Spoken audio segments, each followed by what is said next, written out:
तो दुख कोई नहीं चाहता है, दुख भोगने के लिए कोई नहीं चाहता है, दुख कोई पसंद नहीं करते हैं, लेकिन दुख का काम करने में बड़ा सुख लगता है, आनंद लगता है, नहीं बड़ा आनंद लगता है। नहीं, खराब काम करने में लोग को मन लगता है, लेकिन खराब काम का फल भोगने में लोग नहीं चाहता है। और जब वह समय आता है तो करते समय तो किसी को कोई नहीं देखता है, देखते हैं किसी को कोई खराब काम करते नहीं देखते, छिपा करके करते हैं, लेकिन भोगते समय संसार देखते हैं, नहीं भोगते समय संसार देखते हैं। इसलिए संत महापुरुष लोग कहते हैं जीवन मिला है, इस शरीर मनुष्य का मिला है सारे दुख से छूटने के लिए, जन्म मरण के दुख से छूटने के लिए, आवागमन के दुख से छूटने के लिए, सारे दुख से छूटने के लिए मनुष्य शरीर मिला है। अगर मनुष्य शरीर में आप नहीं चेते तो आप समझिए आप बड़े हानि में चले गए। नहीं, इस जन्म में आप सत्संग नहीं किए, गुरु नहीं किए, दान पुण्य नहीं किए, तीर्थ नहीं किए, तो आपका जीवन यूं रह गया। मनुष्य शरीर से आप दान कर सकते हैं, तीर्थ कर सकते हैं, पुण्य कर सकते हैं, नहीं किसी को कुछ दे सकते हैं। मनुष्य शरीर के अलावा किसी शरीर में से कुछ दान पुण्य तीर्थ कुछ नहीं कर सकते। इसलिए संत महापुरुष लोग कहते, उपनिषद कहते हैं अगर इस जन्म में ब्रह्म को जान लिया तब तो मनुष्य शरीर सफल हुआ, नहीं जाना तब तो मनुष्य शरीर का सफलता नहीं हुआ। एक बार मैं बाबा के साथ जा रहे थे, कटिहार से हम लोग चले गए बागडोरा, तो 4-5 आदमी थे बाबा के साथ, मैं भी था। जब प्लेन में चढ़े तो सब कोई चढ़े, मैं बाबा के पास बैठे थे। प्लेन बागडोरा से उतरा तो कलकत्ता में उड़े तो कलकत्ता में उतरे, फिर वहाँ थोड़े देर के बाद आधा घंटे के बाद उड़ान भरे। तो उस समय मैं बैठा था तो देखा क्या, एक बहन एक कुत्ते को लेकर के चढ़ा प्लेन। उनके पास एक दाई था, तो दाई बच्चे को ली हुई थी। तो थोड़े देर के बाद खाने के लिए सबको देते हैं प्लेन में, तो सबको देने लगे। बाबा को देने लगे तो बाबा कहा हम नहीं खाएंगे, हम ले लिए, खाए नहीं, रख लिए। हम क्या देखे, खाने लगे सब, वो भी खाने लगी। तो बच्ची को दाई की गोद में दे दी, कुत्ते को रख लिया अपने गोद में, अपने भी खाती थी, वो कुत्ते को भी खिलाती थी। देख करके हमको बड़ा आश्चर्य लगा कि लोग, देखिए तो पशु है, मनुष्य के नसीब में तो लिखा नहीं है। मैंने पूज्य बाबा से कहा कि हजूर देखिए तो इतना बढ़िया मनुष्य शरीर एक कुत्ते को गोद में बैठा करके अपने भी खाती है, इन कुत्ते को भी खिलाती है। तो पूज्य बाबा कहते हैं, महर्षि दल बहादुर बाबा, इसमें आश्चर्य की क्या बात है। हम भी बड़ा हैरान में पड़ गए, नहीं मनुष्य के नसीब में ऐसा। तो उन्होंने कहा मनुष्य शरीर में इन्होंने बहुत पुण्य किया था, नहीं बहुत पुण्य किया, पुण्य तो किया, पुण्य का लाभ नहीं ले सके। पुण्य किया मनुष्य शरीर, अगर परमात्मा की भक्ति करते, सत्संग करते, तो फिर इसको मनुष्य शरीर मिलता, ये पशु जोनि में नहीं आता। उसी पुण्य के फल से, उसी पुण्य के फल प्रताप से इनको ऐसा सुख मिला। पशु शरीर में भी प्लेन में चढ़ने के लिए, खाने के लिए मिलता है, नहीं तो आप पुण्य कर्म करेंगे, अगर परमात्मा का भक्ति नहीं करेंगे तो आप किसी शरीर में आप सुख भोग सकते हैं, मनुष्य शरीर आपको नहीं मिलेगा। कोई धर्मशास्त्र प्रमाण दे, तो आपको मनुष्य शरीर मिलेगा, कोई बात नहीं। इन्होंने बहुत पुण्य कर्म किया तो पुण्य कर्म का फल भोगिए। पुण्य कर्म के फल भोगने के लिए मनुष्य शरीर में आना, मनुष्य शरीर किसी शरीर में आना दुख में आना। तो इसलिए जब तक हम लोग परमात्मा को नहीं प्राप्त कर लेते हैं तब तक हमको संसार का दुख पीछा करता रहेगा, कभी नहीं छोड़ेंगे। तो हम लोग अब विशेष बात, हमारे अंतर्राष्ट्रीय संत मत के प्रवक्ता स्वामी सतप्रकाश बाबा के मुखारबिंद से हम लोग सुनेंगे। ये बड़े अच्छे साधु हैं और विद्वान भी है, चरित्रवान भी है। अब इनके मुखारबिंद से हम लोग सुनेंगे तो ये बड़ा अच्छे कलात्मक ढंग से कहते हैं और कहने के लिए कला होता है। तो ये कहने के लिए लोगों को बड़े बड़े सभा में मुग्ध कर देते हैं। तो हम लोग उनके मुखारबिंद से सुनेंगे। बोलिए प्रेम से श्री सद्गुरु महाराज की जय। कुंज संत मत के मजबूत स्तंभ और संत मत के ज्ञान को सहज और सरल भाषा में समझाने वाले है गैरिक पटधारी अखंड बाल ब्रह्मचारी परम पूज्य स्वामी सत्य प्रकाश जी महाराज। हम सभी भक्तजन आपके ओजस्वी पीयूष वाणी के पिपासु हैं। अपने अमृतमय वाणी से हम शवों को किताब करने की कृपा करें।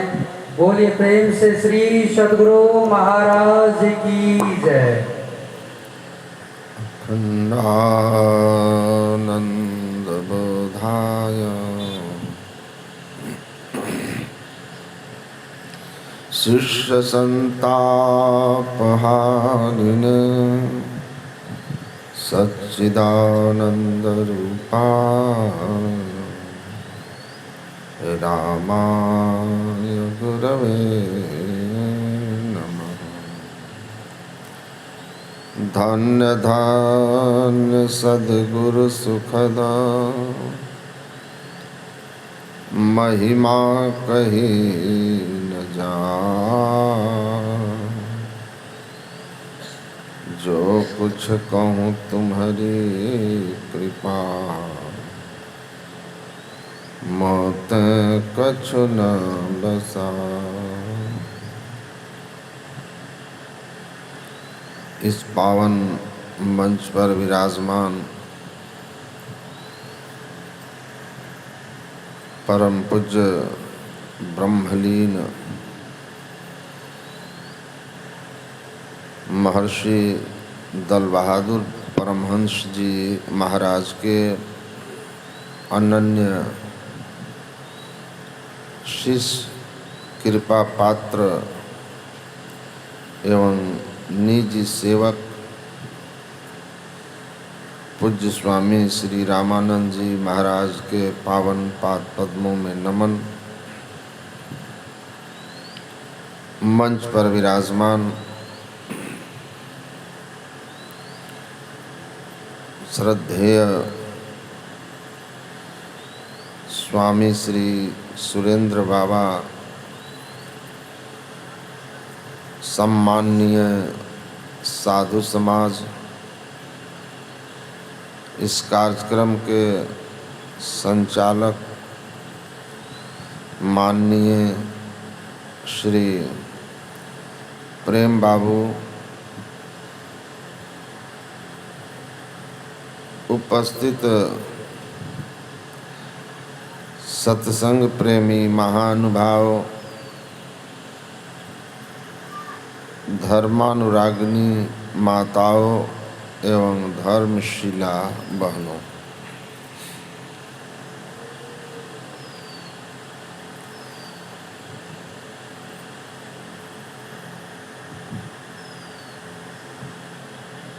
संत कबीर साहब ने कहा है,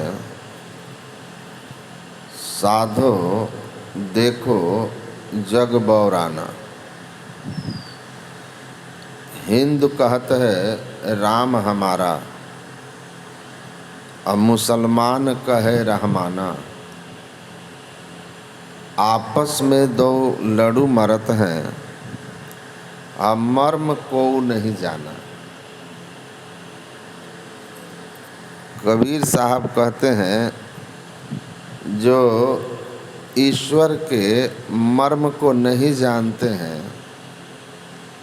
वे ही ईश्वर के नाम पर आपस में लड़ते हैं।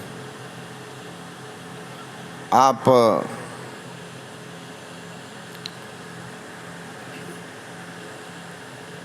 अपने धर्म के अंदर भी देखेंगे कि अज्ञानतावश लोग अनेक नामों के कारण अनेक ईश्वर मानते हैं। दक्षिण भारत में मैं जाया करता हूँ। एक बार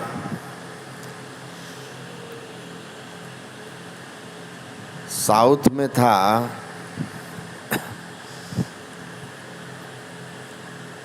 तो किसी ने कहा हमारे यहाँ तो शैव मत की प्रधानता है, यहाँ तो लोग भगवान शिव को, शंकर को मानते हैं,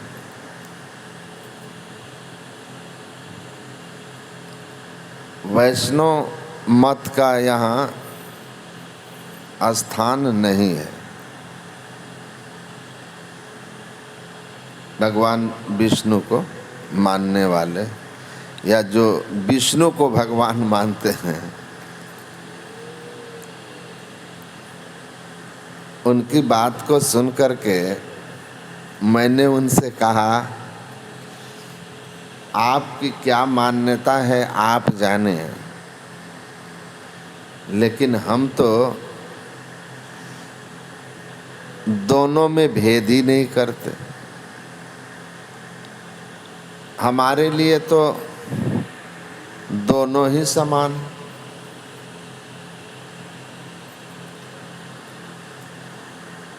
तो अब आप इसी पर विचार लें कि अपने ही धर्म में, हिंदू समाज में वेद को मानने वाले वैदिक धर्मावलंबियों में अलग अलग मान्यता हो गई ना।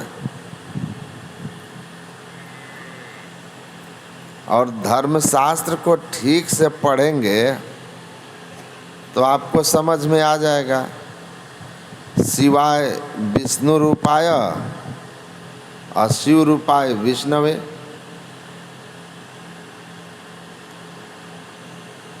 जो शिव है वही विष्णु है, जो विष्णु है वही शिव है।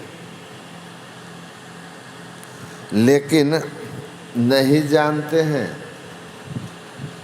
तो कहा कि यहाँ तो वैष्णव के लिए कोई जगह नहीं है। अब वैष्णव मतों में जाएंगे तो कहेंगे यहाँ शैव लोगों के लिए कोई जगह नहीं है।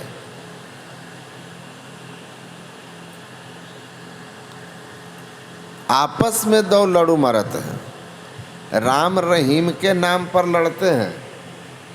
यहाँ तो विष्णु और शिव के नाम पर लड़ते हैं।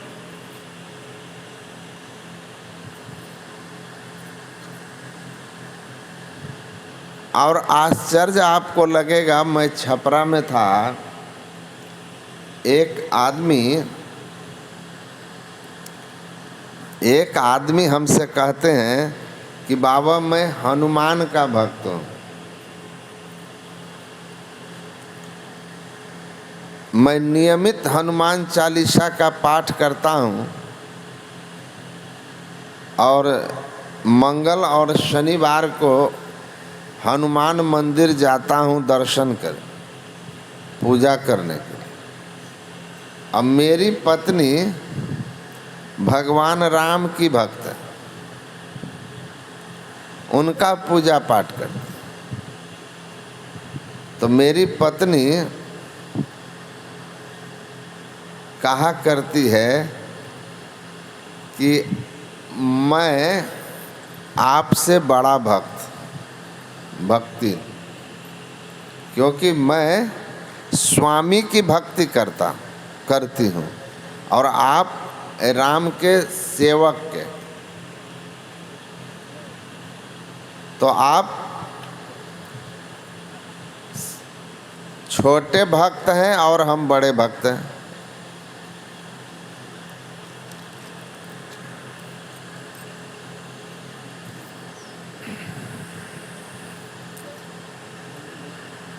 अब आप सोचिए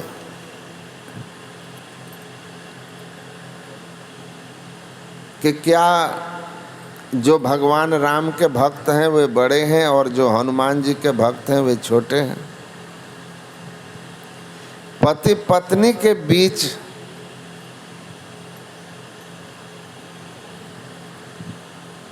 आपस में नोक झोंक है।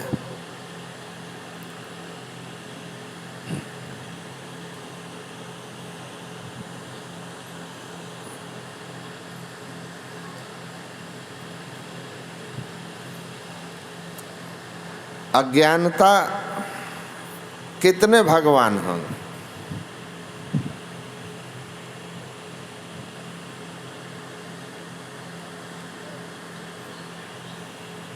तो संत लोग ये समझाते हैं, धर्म ग्रंथ नहीं जानते आपने धर्म शास्त्र पढ़ा नहीं और इसलिए आपको ठीक ठीक ज्ञान नहीं, इसलिए आप विवाद करते हैं। तुलसीदास जी को ज्ञान है तो कहते हैं राम ही शिव ही एक ही जाने। तुलसीदास राम और शिव को दो नहीं कहते, कहते हैं एक ही जाने, और सकल भाव से वही सन्माने। और पद्म पुराण में नारद जी का उपदेश आता है तो वहाँ क्या कहते हैं, हरि शंकर रयोर मध्य ब्राह्मणश्चापि यो नरः भेदं करोति स्व अभ्येति नरकम भृशदारुणम हरिहरम विधातारम यह पश्यति एक रूपिणः स याति परमानंदः शास्त्रमेव न संशयः। वो क्या कह रहे हैं, जो ब्रह्मा विष्णु महेश आदि में भेद भाव रखता है, इनको अलग अलग मानता है, वह द्वैत दृष्टि वाला माया प्रपंच में फंसा हुआ भृशदारुणम नरकम भृशदारुणम नरक का अधिकारी होता है, कठोर नरक का। ज्ञानी कौन है, मुक्ति का अधिकारी कौन है, मोक्ष किसे मिलेगा, हरिहरम विधातारम यह पश्यति एक रूपिणः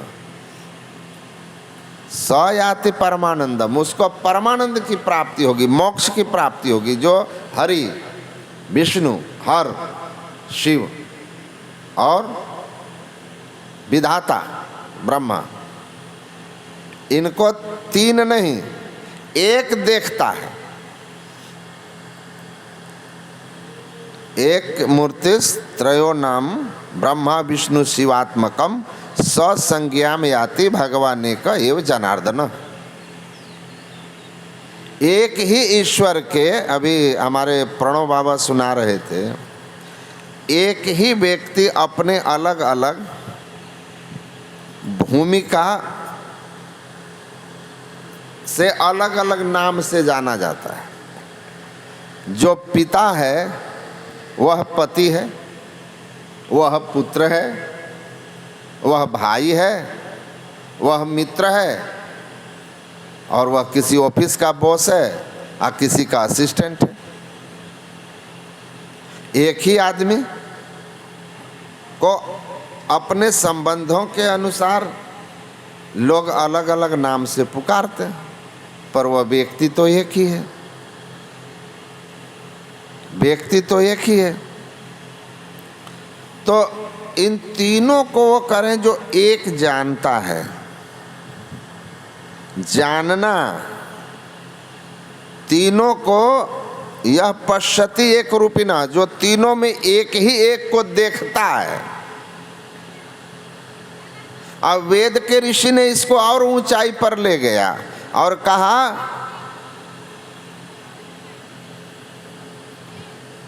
भूतेषु भूतेषु विचित्य धीराः प्रत्यास्मालोकादमृता भवन्ति। जो प्रत्येक जीव मात्र में उसी को देखता है। तुलसीदास जी सांप्रदायिकता को खत्म करने के लिए कहते हैं राम ही शिव ही एक ही जाने। और फिर आगे बढ़कर क्या बात कहते हैं, जड़ चेतन जग जीव जता सकल राम मैं जानी, अब बंदों सबके पद कमला सारा जोरी जुग पानी। वो कहते हैं कि तुम आपस में राम शिव के नाम पर क्यों लड़ते हो, अल्लाह और राम के नाम पर क्यों लड़ते हो? अरे जितने भी जीव हैं ना, जड़ चेतन जग जीव जता सकल राम मैं जानी, ये सबके सब राम के ही रूप हैं, ईश्वर के ही रूप हैं, सब में ईश्वर हैं। कीट पतंग रहे परिपूर्ण कहूं एक तिल न होत जुदाई। क्यों अलग अलग मानते हो?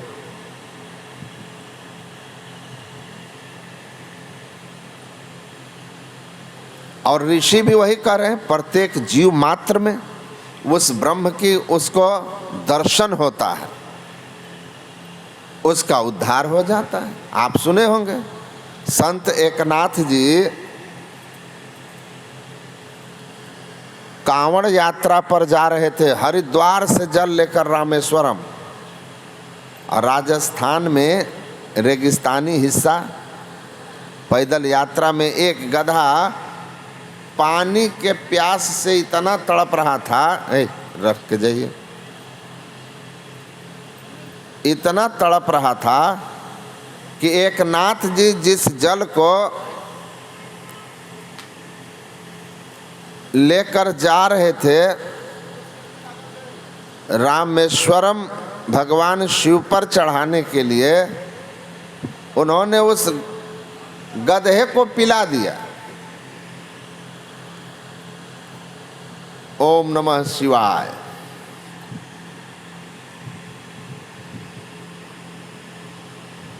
ओम नमः शिवाय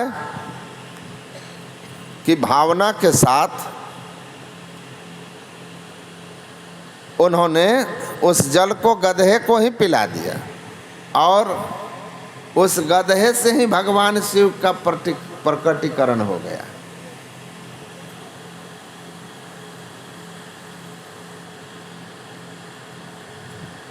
तो उनका दृष्टिकोण वैसा है, उनकी नज़र ऐसी है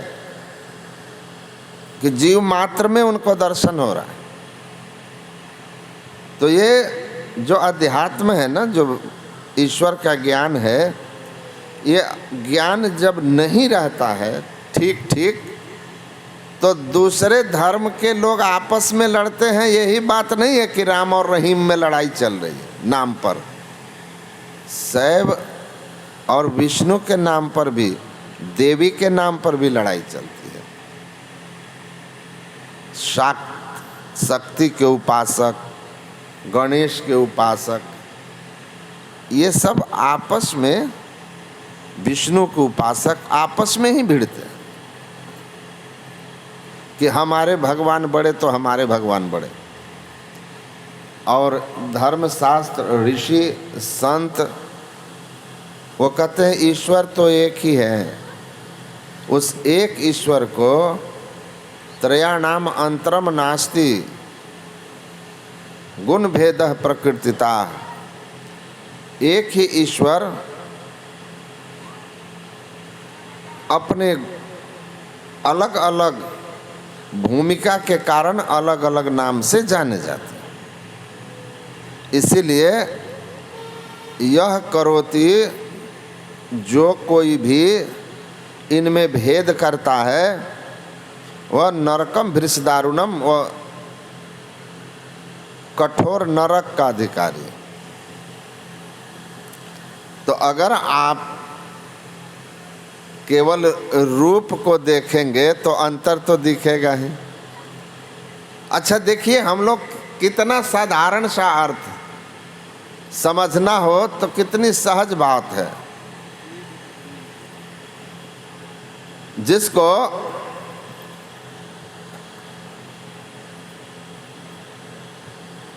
भगवान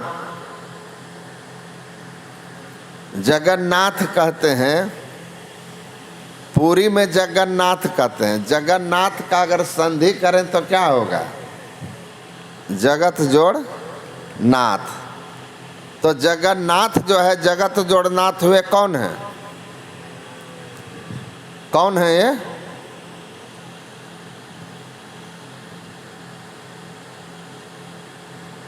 भगवान विष्णु। जगन्नाथपुरी में जो मंदिर है वो भगवान विष्णु का है, जगन्नाथ का। और काशी में जो मंदिर है उसका क्या नाम है? विश्वनाथ। वो किसका मंदिर है? शिव जी का। वो शिव जी का मंदिर है। विश्व का मतलब क्या होता है? संसार, जगत। तो जिसको जगन्नाथ कह रहे हैं तो भगवान विष्णु हो गए। आप विश्वनाथ कह दिए, भगवान शिव हो गए। अब आप बताओ, घर का मालिक अब मकान का मालिक, दोनों के अर्थ एक हैं कि दो हैं? तो जिसको जगत कहते हैं उसी को विश्व कहते हैं, उसी को संसार कहते हैं। अब अगर आपको समझ में नहीं आता है कि दोनों के अर्थ एक ही हैं, तो आप नाम पर लड़ेंगे। मकान मालिक, घर का मालिक एक ही है, भाव एक ही है। उसी तरह विश्वनाथ और जगन्नाथ है एक ही। राम ही शिव ही एक ही जाने, शिवाय विष्णु रूपाय शिव रूपाय विष्णवे। दोनों एक ही रूप, एक ही के दो अलग अलग नाम हैं। तो ज्ञान के अभाव में कहा ना हमें दक्षिण में कि यहाँ शैव मत वालों की मान्यता है, भगवान शिव को मानने वालों की मान्यता है, वैष्णवों की तो नहीं है। क्यों? और हमने क्या कहा? हम तो दोनों को एक ही मानते हैं, हम तो अंतर करते नहीं। अब आपका ज्ञान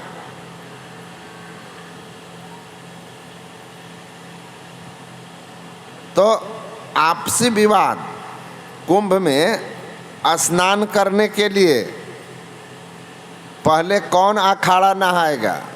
शैव मत वाला कि पहले वैष्णव मत वाले कि पहले शक्ति वाले? कौन से पहले नहाएंगे? इस बात को लेकर बहुत दिन तक विवाद चला। अब सोचिए, लड़ाइयाँ चली, अभी भी आपस में वो एक दूसरे पर कटाक्ष करते हैं। अब आप सोचिए, आप दूसरे से लड़ते हैं तो बड़ी छोटी बात है, या तो आपस में लड़ते हैं। ज्ञान नहीं है, समझ नहीं है। पूज्यपाद महर्षि संत सेवी परमहंस एक कहानी कहते थे कि एक आदमी किसी को 10 रुपया डोनेट किया, 3 दोस्त को दान दिया, पुरस्कार दिया। अब पुरस्कार लेकर के वे तीनों आपस में लड़ने लगे कि इससे कुछ खरीद के खाना है। तो एक कहता था गर्मी का समय है, अभी सबसे अच्छा तरबूज होगा, और दूसरा कहता था कि नहीं, जो हिंदू था वो कहता था तरबूज खाएंगे, और एक ईसाई घर का बच्चा था वो कहता था नहीं, गर्मी में सबसे अच्छा वाटरमेलन होता है। आज जो मुसलमान था वो कहता था नहीं, वाटरमेलन तरबूज से ज़्यादा अच्छा हिंदवाना होता है। और जिसको वाटरमेलन अंग्रेजी में कहते हैं उसी को हिंदी में तरबूज कहते हैं और फारसी में हिंदवाना कहते हैं। आज तीनों लड़ाई कर रहे हैं। एक समझदार आदमी जो तीनों भाषा को जानते थे वे आए और उन्होंने कहा कि क्या बात है, क्यों लड़ रहे हो? तो तीनों ने अपनी अपनी बात रखी। उन्होंने 10 रुपया लिया, जाके तरबूज खरीद ली, 3 भाग करा दिया, कहा तुम लो तरबूज, तुम लो हिंदवाना, तुम लो वाटरमेलन। झगड़ा खत्म, झगड़ा खत्म हो गया। तो जिनको ज्ञान था वे जान रहे थे कि ये अज्ञानता बस एक ही वस्तु को 3 अलग अलग नाम से पुकार करके 3 अलग अलग समझ रहे हैं। भाषा के अंतर को तत्व का अंतर समझ रहे हैं। तो ज्ञानी ने विरोध नहीं किया, झगड़ा खत्म करा दिया। वैसे जो ये संत मत है सदगुरु महर्षि में ही झगड़ा खत्म करवाते हैं। कहाँ लड़ रहे हो? विश्वनाथ और जगन्नाथ कोई 2 अलग चीज है? वो आकर समझाते हैं, अरे तुमको नहीं पता है, सुनो हम बताते हैं। ईश्वर का मतलब क्या होता है? जो सबका मालिक है, सबका स्वामी है, सबका शासक है, जिसका सब पर शासन चलता है वह ईश्वर कहलाता है।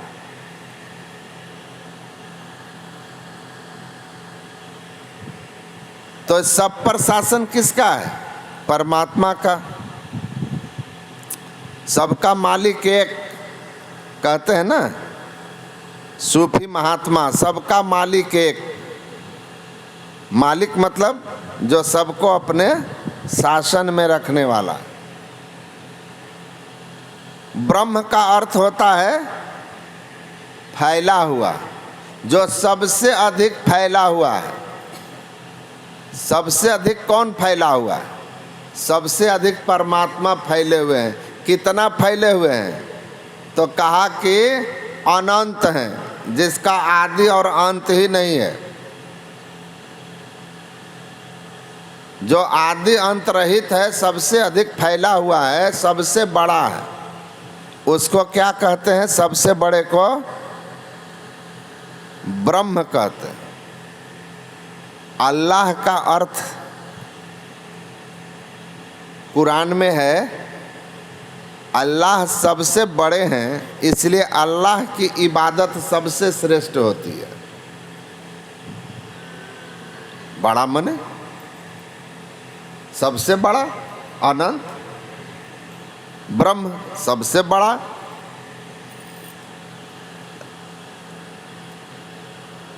उसी तरह हम लोग कहते हैं स्वयंभू, परमात्मा स्वयंभू हैं। स्वयं मतलब खुद से, आप भू मने होना, जिसका अस्तित्व स्वयं से है, उसका कोई माता पिता नहीं है। हम सबके माता पिता हैं, उनके भी माता पिता हैं, उनके भी माता पिता, दादा हैं तो उनके हैं, लेकिन परमात्मा सबसे पहले के हैं, उनका कोई माता पिता नहीं है, वो थे हैं रहेंगे, वो स्वयं से हैं। इसीलिए परमात्मा को स्वयंभू कहते हैं। तो फारसी में इसी स्वयंभू का ट्रांसलेशन है खुदा, खुद आ, स्वयं से जो है, खुद से जो है। तो जो खुदा और स्वयंभू परमात्मा के 2 नाम हैं। एक फारसी में खुद से है जिसका अस्तित्व अपने आप से है, वह किसी से उत्पन्न नहीं हुआ है। विष्णु का अर्थ होता है, विश्व का अर्थ होता है व्यापक। अन्नु का अर्थ होता है संरक्षक। वह जो सर्वव्यापी परमात्मा, जो सबका पोषण करने वाला है, विष्णु, वह परमात्मा में, जब वह परमात्मा सृष्टि की उत्पत्ति का कार्य करते हैं, सृष्टि स्थित करणाद ब्रह्मा विष्णु महेश्वर, सृष्टि की उत्पत्ति का कार्य करते हैं तो हम ब्रह्मा कहते हैं। जब सृष्टि को पालन करने का काम करते हैं, पालन करने की काम करते हैं तो हम उनको विष्णु कहते हैं। जब सृष्टि का संहार का काम करते हैं तो उनको हम क्या कहते हैं? शिव कहते हैं। गॉड का क्या अर्थ है? गॉड जो है उसका क्या अर्थ है? जी से जेनरेटर, सृष्टि का उत्पत्ति करने वाला, और ओ से ऑपरेटर, इसका संचालन करने वाला, पालन करने वाला, और डी से डिस्ट्रॉयर, इसका संहार करने वाला, गॉड। और हमारे यहाँ भी गॉड में उत्पन्न करना, पालन करना और नाश करना। तो अलग अलग भाषा, अलग अलग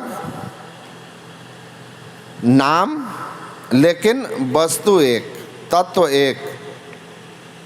पानी को वाटर कह दीजिए, चाहे आप कह दीजिए, जो H2O है वही है, उसके तत्व में कोई अंतर नहीं।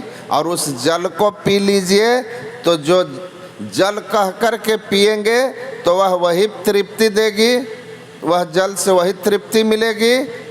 आप कह कर के उसको पिएंगे वही तृप्ति होगी, वाटर कह कर के उसको पिएंगे वही तृप्ति होगी। लेकिन शुद्ध यही है, शुद्ध यही है। हमको एक बहुत बड़े विद्वान, एक किसी हिंदूवादी संगठन से हैं, वो हमको क्या बोलते हैं कि अल्लाह और परमात्मा एक कैसे हो सकते हैं? हमने कहा क्यों नहीं हो सकते?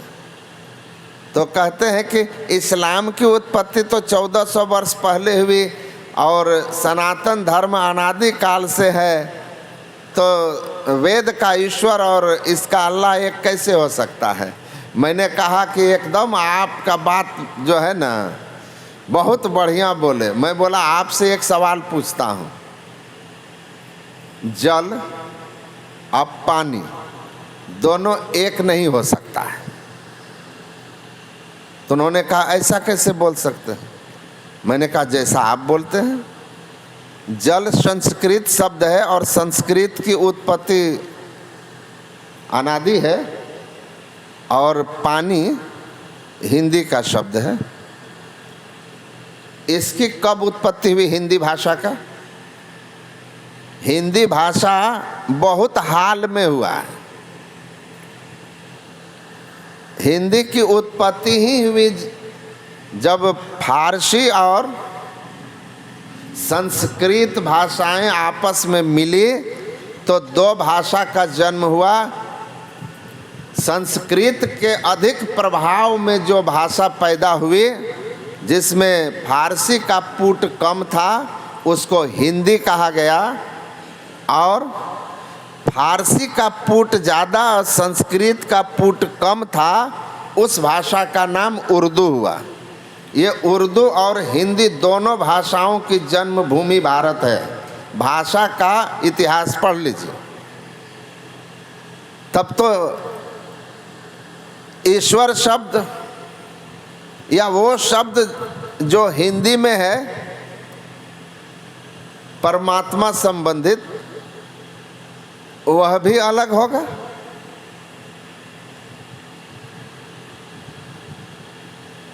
अंग्रेजी बाद में आई तो अंग्रेजी का वाटर अलग हो गया,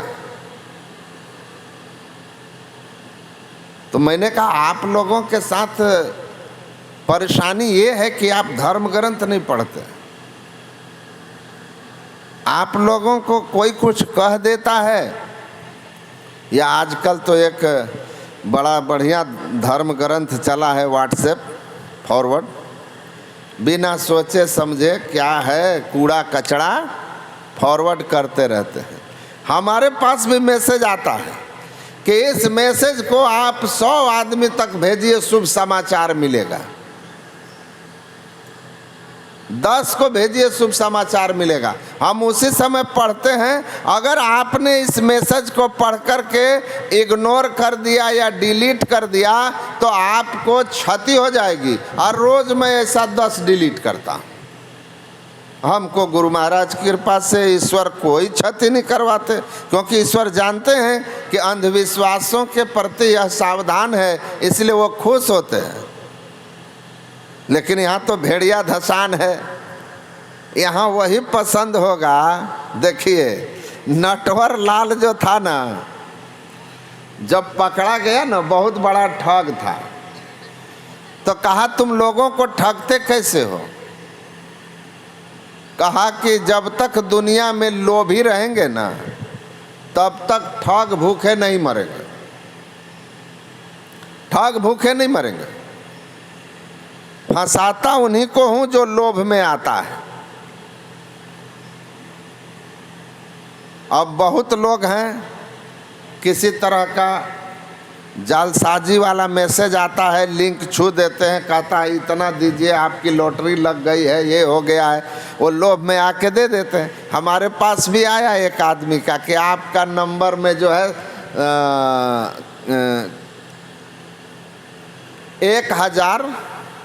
1 लाख पाउंड कि आपको लॉटरी लगी है, इंग्लैंड में लॉटरी हुआ, आपका नंबर आया है। हमने उसको कहा ठीक है, क्या क्या करना है। उसके साथ में कई दिन तक बातें करता रहा। उसके बाद उसने कहा कि अभी आप 5000 रुपया भेज दीजिए, आपका जो है इस नंबर पर सामान जाएगा। फिर उसको छोड़ाने में आपको वो 70,000, वो 1 लाख जो है पाउंड्स, जो उस समय लगभग 70 लाख के आसपास था, अभी तो बहुत ज़्यादा हो गया, करोड़ से ऊपर, तो आपको मिलेगा। तो मैंने कहा ऐसा करो 45, 5, 50, 9.5 लाख हमारे तरफ से, और तुम 10 लाख रख लेना, सब हमको भेज दो, कोई टेंशन की बात नहीं है। उसने हमें 2-3 अपशब्द कह करके काट दिए। अगर मैं लोभी होता तो फंस जाता।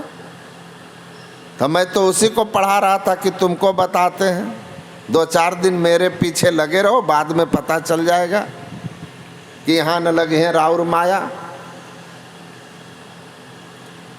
तो आपको चूंकि संसार ज़्यादा प्यारा है, इसीलिए जो आता है कहता है इस टोटके से बेटा हो जाएगा, इस टोटके से धन हो जाएगा, वहाँ फट से जाते हैं, ओम नमः शिवाय हो जाते हैं। लेकिन इनसे कुछ होता नहीं है। संसार में जो कुछ मिलता है हमारे अपने किए हुए कर्मों के फल हैं। संत लोगों के ज्ञान में रहिएगा, सदा सुखी रहिएगा, सदा सुखी रहिएगा।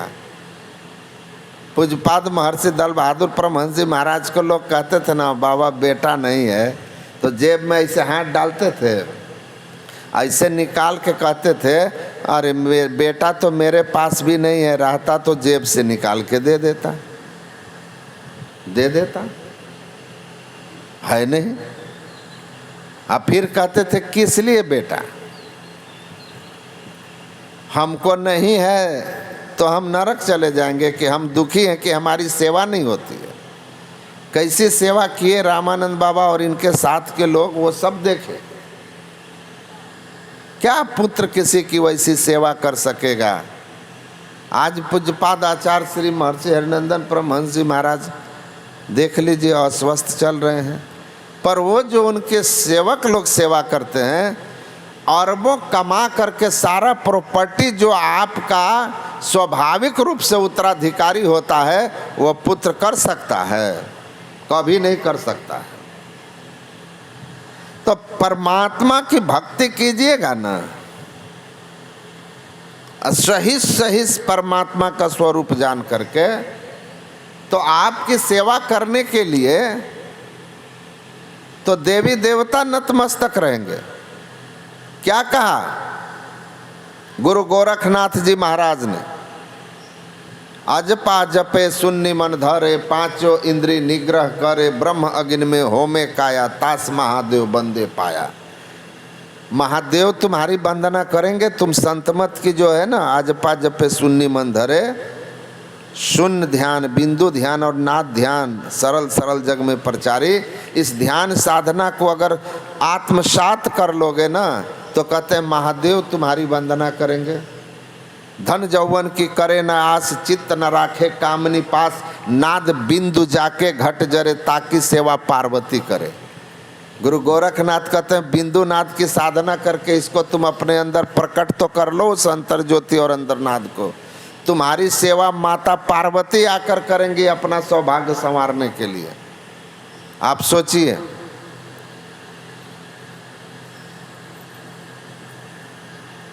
कितनी बड़ी बात है।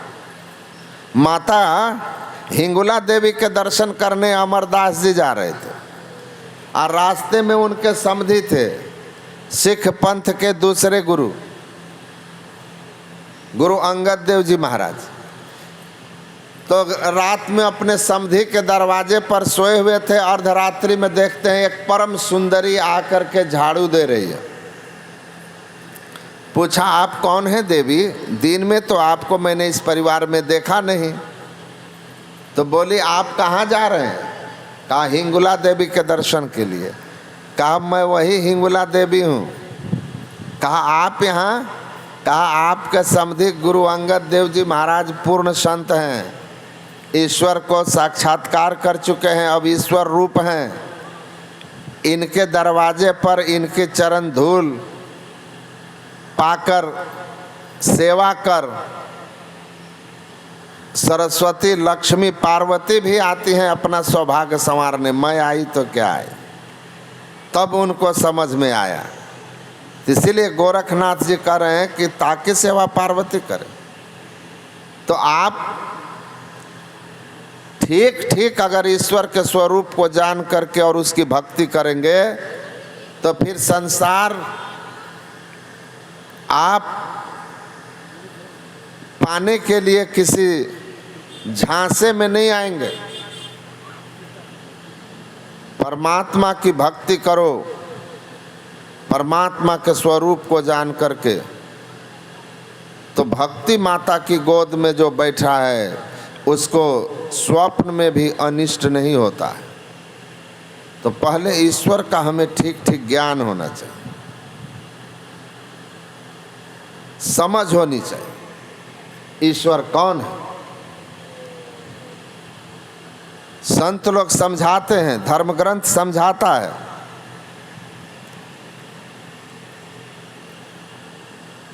राम के संबंध में आपने सुना, भगत हेतु भगवान प्रभु राम धरे तन भू। भक्तों के कल्याण के लिए राम शरीर धारण किए, मनुष्य का, राजकुमार का। राम का शरीर और शरीर धारण करने वाला दो थे कि नहीं थे? हम जीव और इस जीव जो इस शरीर को धारण किया, दो है। वस्त्र और इस वस्त्र को धारण करने वाले हम दो हैं कि नहीं? तो राम शरीर धारण करते हैं। शरीर धारण जो राम करते हैं वे दशरथ जी के पुत्र माने गए, माता कौशल्या और दशरथ के। शरीर उसी राम ने उसके पहले नरसिंह रूप भी धारण किया था हिरण्यकश्यप को मारने के लिए। वे ही राम उससे पहले वराह रूप भी धारण किए थे पृथ्वी की रक्षा करने और हिरण्याक्ष का वध किया था, फिर हिरण्यकश्यप का वध किया नरसिंह रूप लेकर। वे ही फिर दशरथ पुत्र राम बनते हैं। वे ही फिर आगे चल करके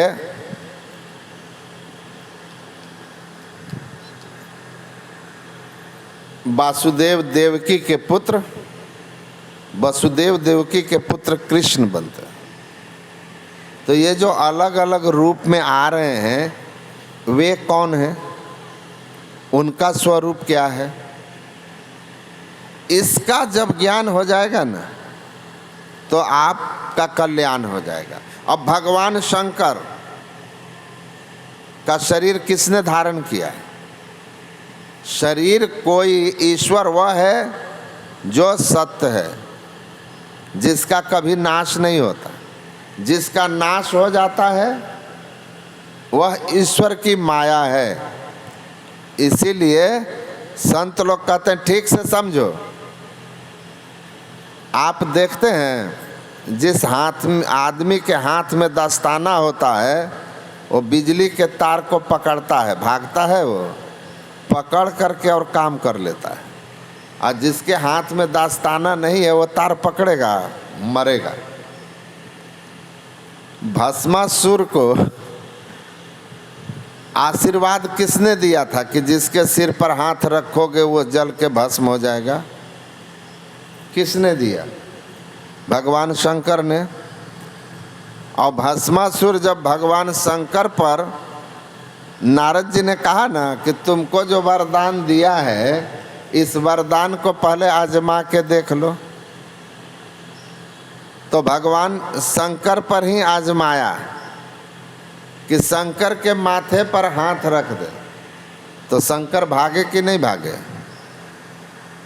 भागे थे कि नहीं भागे थे? ये हम बोल रहे हैं कि धर्मशास्त्र में लिखा है। अब आप आंख बंद कर लीजिए तो इस पर कोई कुछ नहीं कर सकता। कबूतर के आगे बिल्ली आती है ना तो वो भी आंखें बंद करके सोचती है कि हम कबूतर को नहीं देख रहे हैं, बिल्ली को, तो बिल्ली भी हमको नहीं देख रही है। लेकिन बिल्ली को तब और आसान हो जाता है उस कबूतर का शिकार करना। अगर आंख खोल करके बिल्ली रहे ना तो वो उड़ जाए, क्योंकि कबूतर के पास पंख है, पर वो आंखें बंद करके निश्चिंत हो जाती है, इसलिए बिल्ली उसको और आसानी से मारती है। यही हाल शुतुरमुर्ग का है। धरती पर सबसे तेज भागती है, लेकिन अचानक सिंह भागा जाए तो अपना मुंह, चोंच जो है ना जमीन में या झाड़ी में घुसा करके आंखें बंद कर लेती है, सोचती है मुंदत नैन कतहु को नाहि, तो शेर छोड़ देगा। भस्मासुर हाथ लेकर के जैसे भगवान शंकर की ओर बढ़ाता है, भगवान शंकर भागते हैं। भागते हैं का ही अर्थ है कि उनका शरीर भस्म हो सकता था और इसलिए भागे, नहीं तो भागते ही नहीं। और जो भी भस्म हो जाएगा वह माया है। इसीलिए कहा कि एक ही परमात्मा ब्रह्मा विष्णु शिव के रूप में है, लेकिन ये तीनों रूप माया है। इन तीनों रूप में जो है वह परमात्मा है। इसलिए कबीर साहब कहते हैं, राम निरंजन न्यारा रे, अंजन सकल पसारा रे।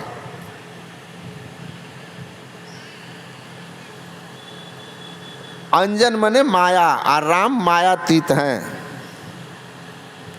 इसीलिए माया रूप धारण करके शरीर धारण करने वाले राम महाराज दशरथ के पुत्र हैं, तब भी महाराज दशरथ को मुक्ति नहीं होती है, क्योंकि राम के रूप में जो सर्वव्यापक राम था, जो महर्षि वाल्मीकि पहचानते थे, राम स्वरूप तुम्हार बचन अगोचर बुद्धि पर अविगत कथपार नेति नेति नित निगम कहा। हे राम, नर्तन धरऊ संत सुर काजा, कहूँ जिमि प्राकृत राजा। आपने नर शरीर धारण किया है, लेकिन आप तो स्वरूपतः अनंत हैं, वाणी से परे, बुद्धि से परे, इंद्रियातीत। जो वेद भगवान ने कहा 5 कर्म इंद्री, 5 ज्ञान इंद्री, मन बुद्धि चित्त अहंकार, इन 14 इंद्रियों के द्वारा जो जानने में न आए आप वही हैं। प्रभु तो ही कैसे देखन पाऊँ, तन इंद्रिन संग माया देखूँ, मायातीत धरो तुम नाम। इसीलिए किसी भी शरीर का दर्शन परमात्मा की माया का दर्शन है। उस दर्शन से बहुत लाभ होगा संसार का, लेकिन सब छूटने वाला लाभ होगा, शाश्वत लाभ नहीं होगा। दुख का अंत सदा के लिए नहीं होगा।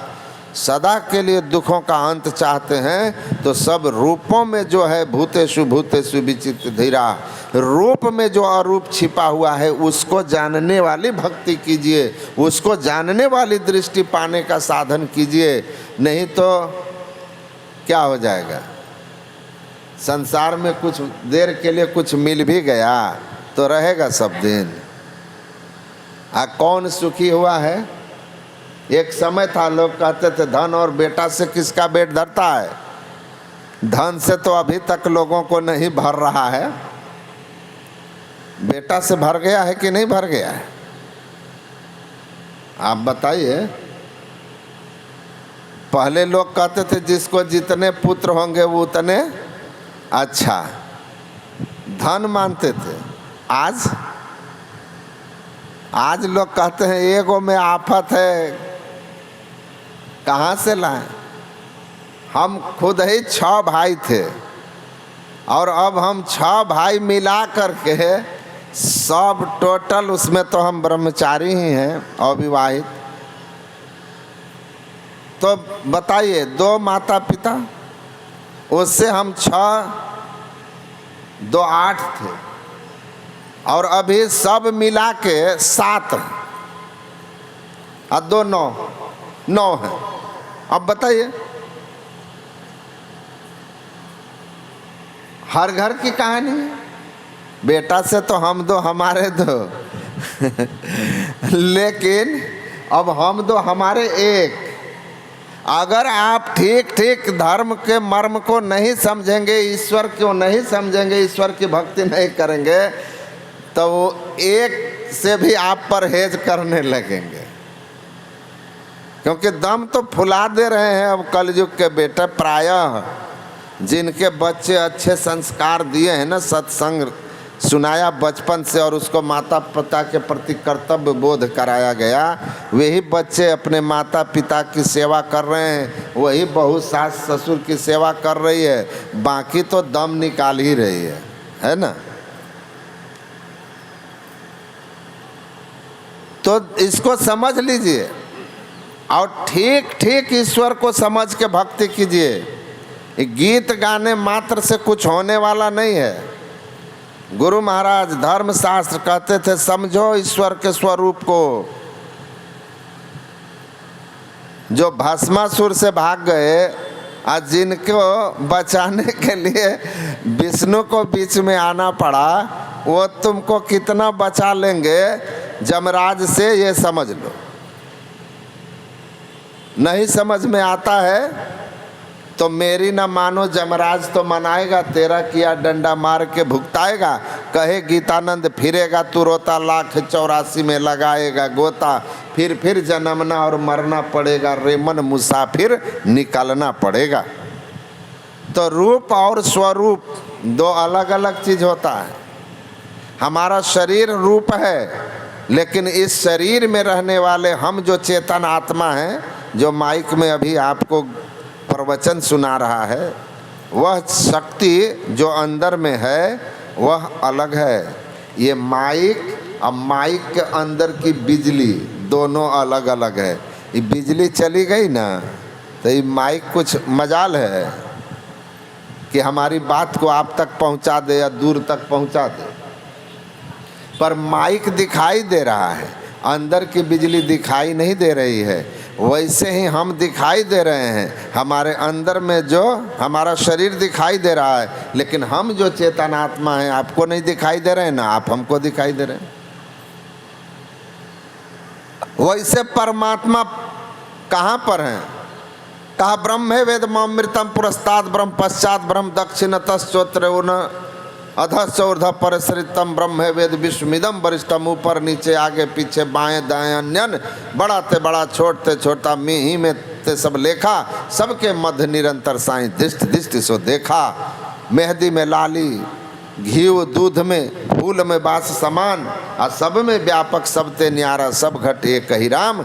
राम स्वरूप तुम्हार बचन अगोचर, बुद्धि पर अविगत कथपार, नेति नेति नित निगम कहा। ऐसे परमात्मा जो प्रकृति के कण कण में भरे हुए हैं और जो भक्तों के कल्याण के लिए अलग अलग रूपों में आकर के सृष्टि का संचालन का कार्य करते हैं, संहार का कार्य करते हैं, धर्म की स्थापना के लिए कभी कभी अवतरित होते हैं, वह स्वरूपतः जो है उसको पहचानिए, उसको जानिए। वस्त्र हैं राम, वस्त्र हैं कृष्ण का शरीर, राम का शरीर, शंकर का शरीर, लेकिन राम के शरीर में, शंकर के शरीर में और कृष्ण के शरीर में जो सर्वव्यापी सत्ता है, वह सत्ता की पहचान होनी चाहिए, उसको पहचानना है। इसी के लिए हम कहते हैं इष्ट। जो राम को मान करके अपनी भक्ति शुरू करते हैं तो राम भक्त हो गए, जो भगवान कृष्ण को मानते हैं कृष्ण भक्त हो गए, शिव को मानते हैं शिव भक्त हो गए, गुरु को मानते हैं गुरु भक्त हो गए। लेकिन सब भक्ति, ये इष्ट अलग अलग हैं। इन इष्टों का सहारा लेकर के, इन इष्टों में व्यापक जो ब्रह्म तत्व है उसका दर्शन करने के लिए भक्ति होती है। अगर आपको यह नहीं पता है तो आप भगवान के नाम पर भी लड़ेंगे और आपकी भक्ति अंत में निष्फल हो जाएगी, निष्फल हो जाएगी। तो ठीक ठीक समझना है कि देह किसी का हो, चाहे चतुर्भुज ब्रह्मा हो, विष्णु हो, चाहे चार मुख वाले ब्रह्मा हो, चाहे गले में सांप लगाए हुए शंकर हो, अंजन ब्रह्मा शंकर इंद्र, अंजन गोपी संग गोविंद। कबीर साहब ने स्पष्ट समझा दिया। ये सब परमात्मा के माया हैं जो समय समय पर जगत कल्याण के लिए अवतरित हुए। जो अवतार लिया वो कौन, सवाल यही है। इन सब रूपों में जो है वह एक ही एक है। अब देखिए इसको कितना सरल ढंग से रामकृष्ण परमहंस समझाते थे। कहते थे तकिया का जो कवर होता है ना, उसको देखोगे तो उसकी लंबाई चौड़ाई कलर अलग अलग होता है, लेकिन उसके अंदर की जो रुई है सब एक सी होती है। इसीलिए इसी तरह अलग अलग इष्ट हो जाने से भगवान अनेक नहीं हो जाते। उन सब इष्टों में जो समाया हुआ तत्व है वह ईश्वर है, वो अविनाशी है। नहीं तो एक एक ब्रह्मांड के एक एक ब्रह्मा विष्णु महेश है। रोम रोम ब्रह्मांड में देखत तुलसीदास, एक ब्रह्मांड का नाश होगा उसके साथ उसके ब्रह्मा विष्णु महेश का भी नाश हो जाएगा। तुलसीदास जी ने लिखा ना, काल के गाल बड़ा है रे मूरख कांपत ब्रह्मा विष्णु महेश्वर। अब भागवत महापुराण में है, जब सुयस का वध होता है तो सुखदेव जी महाराज को कहते हैं इतने बड़े महान सम्राट, राजा, यशस्वी, धर्मात्मा, इसकी मृत्यु कैसे हो गई? तो वहाँ पर सुखदेव जी कहते हैं कि इस पर कौन सी बड़ी आश्चर्य की बात है। किम में अन्य ही काल ने धुर्त ही कल पानते वैष्णवादि भी। अरे काल इतना बली है कि एक दिन ब्रह्मा विष्णु महेश को भी ब्रह्मांड के प्रलय के समय निगल जाता है। अब बताइए, धर्मशास्त्र में है, कोई अपनी बात थोड़ी कह रहे हैं। लेकिन आपको नहीं मालूम है तो देखा देखी भक्ति में लगे हुए हैं, तो जहाँ बाप गया तहीं पूत है जी, बिना समझे बुझे कर रहे हैं। तो इस भक्ति से क्या होनी? संसार का कुछ लाभ हो जाएगा लेकिन मोक्ष नहीं होगा। ये कुत्ता, बिल्ली, भेड़, बकरी, कीट पतंग की जोनियों में भटकने के बाद जो मनुष्य शरीर मिला है यह भी सुरक्षित नहीं रहेगा, जान लीजिए। अभी सुने ना कि हवाई जहाज में कुत्ता बैठा है, ठीक ठीक भक्ति का भेद नहीं जानने का परिणाम है। हम लोग वहीं गुरुग्राम में थे तो टहल रहे थे ना सोसाइटी में, सेंट्रल पार्क है, उसी में तो एक नौजुवक एक कुत्ते को घुमा रहा था और कुत्ता बहुत देखने में शेर जैसा लगता था। तो मैंने कहा ये तुम्हारा कुत्ता है? तो बोला नहीं मेरा नहीं है, मेरे मालिक का है। तो हम बोले बड़ा बढ़िया कुत्ता है। बोला बाबा 10 लाख में मालिक खरीद के लाए हैं पिछले साल। मैंने कहा अच्छा, विदेश से। मैंने बोला तो तुम्हारा क्या काम है? कहा हम तो घर का उनका काम करते हैं, घर का काम कर देते हैं और कुत्ता को भी घुमा उमा देते हैं, इसका भी। तो हम बोले इसके लिए तुम क्या क्या करते हो? क्या करेंगे, नहवा देते हैं। ठंडी का समय था तो बोला थोड़ा गुनगुना पानी में नहवा देते हैं, पोंछ उछ देते हैं, उसके बाद हमारा काम हो गया। खिलाना पिलाना जब वो लोग नहीं रहते हैं तो हम करते हैं। हम बोले मालिक लगता है इसको बहुत मानते हैं। बोला हाँ बाबा, जाके उनके बिछावन पर सो जाता है, मालकिन के गोद में बैठ जाता है, बगल में सोफा पर बैठता है, उनके बच्चे भी खूब प्रेम करते हैं इसको। मैंने बोला और तुमको कभी मालिक अपने बेड पर बैठने सोने देता है कि नहीं, बगल में सोफा पर? बोला हम मालिक के बराबर में कैसे बैठेंगे उनके साथ सोफा पर, उनके पलंग पर? हम बोले मालकिन कभी खिलाती है नहीं अपने हाथ से जैसे कुत्ते को खिलाती है? तो बोलता है कोई मालकिन नौकर को अपने हाथ से भला खिलाएगा? तो हम बोले कुत्ता बहुत भाग्यशाली है, तुमको नहीं होता कि काश हम कुत्ता होते तो हमको भी इतना मालकिन और उनके बच्चों से प्रेम मिलता। तो क्या कहा? कहता बट ये मालिक के गोद में बैठे, चाहे पलंग पर सोए, चाहे वैरायटी का भोजन खाए, है तो कुत्ते ना, आदमी बड़ा कुत्ता बनना चाहेगा, है तो कुत्ता ही ना। तो मैं उसकी बात सुना, कहे कि जानते हो ध्यान सत्संग करते हो? कहा नहीं बाबा। हम बोले ये कुत्ता जो था ना, ये ध्यान सत्संग नहीं किया था। अंजन कहूँ कहाँ लेके ता, दान पुण्य तप तीरथ जेता। कहे कबीर कोई बिरला जागे, अंजन छाड़ी निरंजन लागे।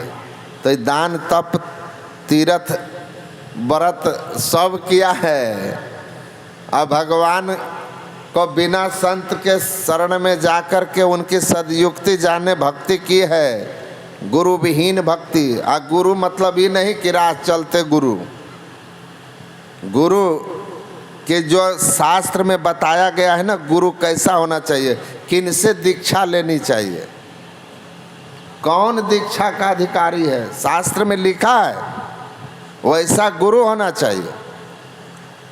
उनको धर्म शास्त्रों का ज्ञान होना चाहिए, उसका जीवन सदाचार में होना चाहिए, उसके भीतर संसार सुख की कामना नहीं, संसार से वैराग्य भाव होना चाहिए, आचरण की पवित्रता, शास्त्र का ज्ञान, साधना, ये सब गुण बताए गए हैं। ऐसे गुरु से दीक्षा लोगे तो मंत्र कारगर होगा। ये राह चलते गुरु जो बना लेते हो, जिसको खुद ही मांस मछली खा रहा है, एक समय ध्यान सत्संग नहीं, जानता ही नहीं, ऐसे गुरु से काम चलने वाला नहीं है। तो मैंने कहा जानते हो, ये किसी सच्चे गुरु से मंत्रादि दीक्षा लेकर के साधन भजन नहीं किया, दान पुण्य तप तीरथ जेता ये बहुत किया। उस पुण्य के प्रभाव से इसका पालन पोषण ऐसे परिवार में हो रहा है जहाँ सब सुख सुविधा है। तुम परमात्मा की कृपा से मनुष्य देह में तो आ गए हो, लेकिन अगर तुम ध्यान सत्संग नहीं करोगे ना तो तुम मरोगे ना। तो भाई तुम्हारे लिए मैं प्रेम बस कह रहा हूँ, तुम्हारे कल्याण के लिए कह रहा हूँ। गली के कुत्ते बन जाओगे जिसको खाना पीना भी नहीं मिलेगा। इस कुत्ता तो बना लेकिन सुविधा वाला। इसीलिए बिनु गुरु हो ही कि ज्ञान, बिना गुरु के ज्ञान होता है। बिना गुरु भाव निधि तरई न कोई, जो बिरंची शंकर सम होई। तो तुलसीदास जी रामचरितमानस में लिखते हैं ब्रह्मा विष्णु महेश के बराबर हो जाओगे बिना सदगुरु के शरण में जाकर उनसे सदयुक्ति लिए। कल्याण नहीं है, कल्याण नहीं है। गुरु देह में होंगे, ज्ञान देंगे, मुक्ति मार्ग जानते, साधन करते नित्य, साधन करते नित्य, जग में सच्चित रहते, दिन दिन अधिक विराग प्रेम सत्संग सो करते, दृढ़ ज्ञान समझाए, बोध दे कुबधि को हरते, संशय दूर बहाए, संत मति स्थिर करते, मैं ही ये गुणधर जोई, गुरु सोई सतचित, और मुक्ति मार्ग जानते, साधन करते नित्य। ऐसे गुरु की दीक्षा लेकर के भजन ध्यान करोगे तो गारंटी है कि संसार में भी सुख शांति से रहोगे। और परमात्मा का स्वरूपतः ज्ञान नहीं होगा, मोक्ष नहीं होगा, तो भगवान कृष्ण ने कहा कि मनुष्य देह से नीचे नहीं गिरोगे। ध्यान करने वाले के लिए कहा है, और किसी के लिए नहीं कहा। पूरी गीता पढ़ लीजिए। भक्ति बीज बिन से नहीं जो जुग जाए अनंत। लेकिन भक्ति कैसी हो, कबीर ने उसका भी वर्णन किया है। भगवान राम ने नवधा भक्ति में भक्ति की महिमा बताया है। कौन सी भक्ति करने से लोक और परलोक दोनों जगह आप सुखी रहेंगे। तो ठीक ठीक जान के करना है। यहाँ खान पान का ठिकाना नहीं। आप भगवान के भक्त हैं, और गुरु भी वही हैं। आनहर गुरु बताह चेला, दोनों नरक में ठेलम ठेला। तो ठीक ठीक इस ज्ञान को समझिए। ईश्वर उनको कहते हैं जिनका कभी उत्पत्ति न हुआ हो, वह स्वरूप है। थे हैं रहेंगे, कहीं से शुरू कहीं से अंत नहीं है। जैसे दूध में घी कनकन में व्यापक होकर रहता है, दिखता नहीं है। मेहंदी के पत्ते में लाली कनकन में व्यापक रहती है, दिखती नहीं है। वैसे परमात्मा प्रकृति के कनकन में, जीव मात्र में, सब में भरा हुआ है, पर नजर नहीं आता। नजर आएगा तब जब उसको देखने वाली आपको नजर मिल जाएगी। नैन दियो जब देखन को, पलटू सब में प्रभु देते दिखाई। उसी नैन को प्राप्त करने के लिए ध्यान साधना है। वो नैन हमारा अभी बंद है नेरे सुझत नहीं, ल्यानत है सो जिंद, तुलसी या संसार को भयो मोतिया बिंद। देखते हैं नेपाल लोग आते हैं मोतिया बिंद का ऑपरेशन कराने, और तब उनको सब कुछ झलकने लगता है। वैसे इस आँख, जिस आँख से परमात्मा नजर आते हैं ना, उसको आत्मदृष्टि कहते हैं। उस आत्मदृष्टि को मोतिया बिंद हो गया है। वो मोतिया बिंद हट जाएगा ध्यान साधना के द्वारा। गुरु भेद देवे अंजन करू हेरु ही नयन, ध्यान दर्पण गुण अध्यानी अंध जाने ना। ध्यान करके हम उस नेत्र को खोल लेते हैं जिस नेत्र से यह प्रकृति के कनकन में समाया हुआ परमात्मा देखने लगते हैं। आप देखते हैं इतने लोग बैठे हैं ना, आप लोग अगर हमारे आँख में एक्सरे मशीन हो तो हमको यहाँ कोई नर नारी नज़र आएगा कि कौन स्त्री है और कौन पुरुष है, और कौन गोरा है और कौन सांवला है? कोई नजर आएगा? रंग रूप की विविधता रह जाएगी, नर नारी का भेद रह जाएगा। केवल और केवल हड्डी ही हड्डी नजर आएगा, क्योंकि एक्सरे मशीन हड्डी देखती है। केवल हड्डी। वैसे अंतर साधन करके जब आत्मदृष्टि मिल जाती है ना, तब जाकर के जो ऋषि कह रहे हैं भूतेषु भूतेषु विचित्र धीरा प्रत्यास्मालो का दो मृता भवंती, सब जीव मात्र में प्रकृति के कण कण में केवल और केवल ईश्वर नजर आएंगे। सर्व खलविंदम ब्रह्म, ईश्वर के सिवा कुछ नजर नहीं आएगा। वो आँख चाहिए। तो ईश्वर को ठीक ठीक समझिए। वो ऐसा नहीं है कि कहीं लोक में बैठा है। गोरखनाथ जी ने कहा है कि कोई कहे हरि बसे बैकुंठा, कोई कहे गोलोको है, कोई कहे शिव नगरी में साहब, भ्रम भ्रम भूल गहेला है। कैसा भ्रम में प्रभु व्यापक सर्वत्र समाना। भगवान शिव ने क्या कहा था कि जब लोग परमात्मा की खोज में सब देवी देवता जाते हैं और कहते हैं, पुकारते हैं, तो कोई कहता है परमात्मा क्षीर सागर में मिलेंगे, कोई बैकुंठ में मिलेंगे, तो कहीं का और मिलेंगे। धरती से पाप का बोझ उठाना था, रावण को मिटाना था। तो भगवान शंकर क्या कहते हैं पार्वती से कि उस सभा में मैं भी था और तब देवताओं ने मुझसे पूछा कि परमात्मा को हमें कहाँ ढूंढना चाहिए। तो भगवान शंकर कहते हैं, हे देवी, मैंने कहा प्रभु व्यापक सर्वत्र समाना। परमात्मा सब जगह समान रूप से समाये हुए हैं।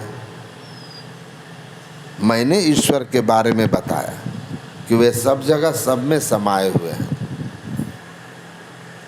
अब हम को गुरु महाराज समझाते हैं कि जो परम तत्व आदि अंत रहित असीम अजन्मा अगोचर सर्वव्यापक और सर्वव्यापकता के परे है, उसे ही सर्वेश्वर सर्वाधार मानना चाहिए। परमात्मा वह है जो आदि अंत रहित है और प्रकृति के कण कण को भर के प्रकृति से परे अनंत होकर है। और हम एकदम से बैठ जाए पकड़ के कि नहीं, ये जो गुरु महाराज हैं, इनका जो शरीर है ये ही परमात्मा है। गुरु महाराज कहते हैं शरीर नहीं, शरीर में व्यापक तत्व परमात्मा, वह अनंत है। अनंत होने के कारण सब जगह है, और सब जगह है तो हम में भी है। इस शरीर से उन्होंने उस परमात्मा को अनुभूति कर ली, और इसलिए जो उस परमात्मा को अनुभव किया, धर्मशास्त्र कहता है जो ईश्वर को जान जाता है स्वयं ईश्वर हो जाता है। तो जिस शरीर ने ईश्वर को जाना, वह शरीर ईश्वर का सगुण साकार रूप हो गया। इसीलिए तुलसीदास कहते हैं, बंदों गुरुपद कंज कृपा सिंधु नर रूप हरि। नर रूप में वह हरि है। वैसे भगवान शंकर क्या कहते हैं कि मैंने कहा कि हरि व्यापक सर्वत्र समाना, परमात्मा सब जगह है।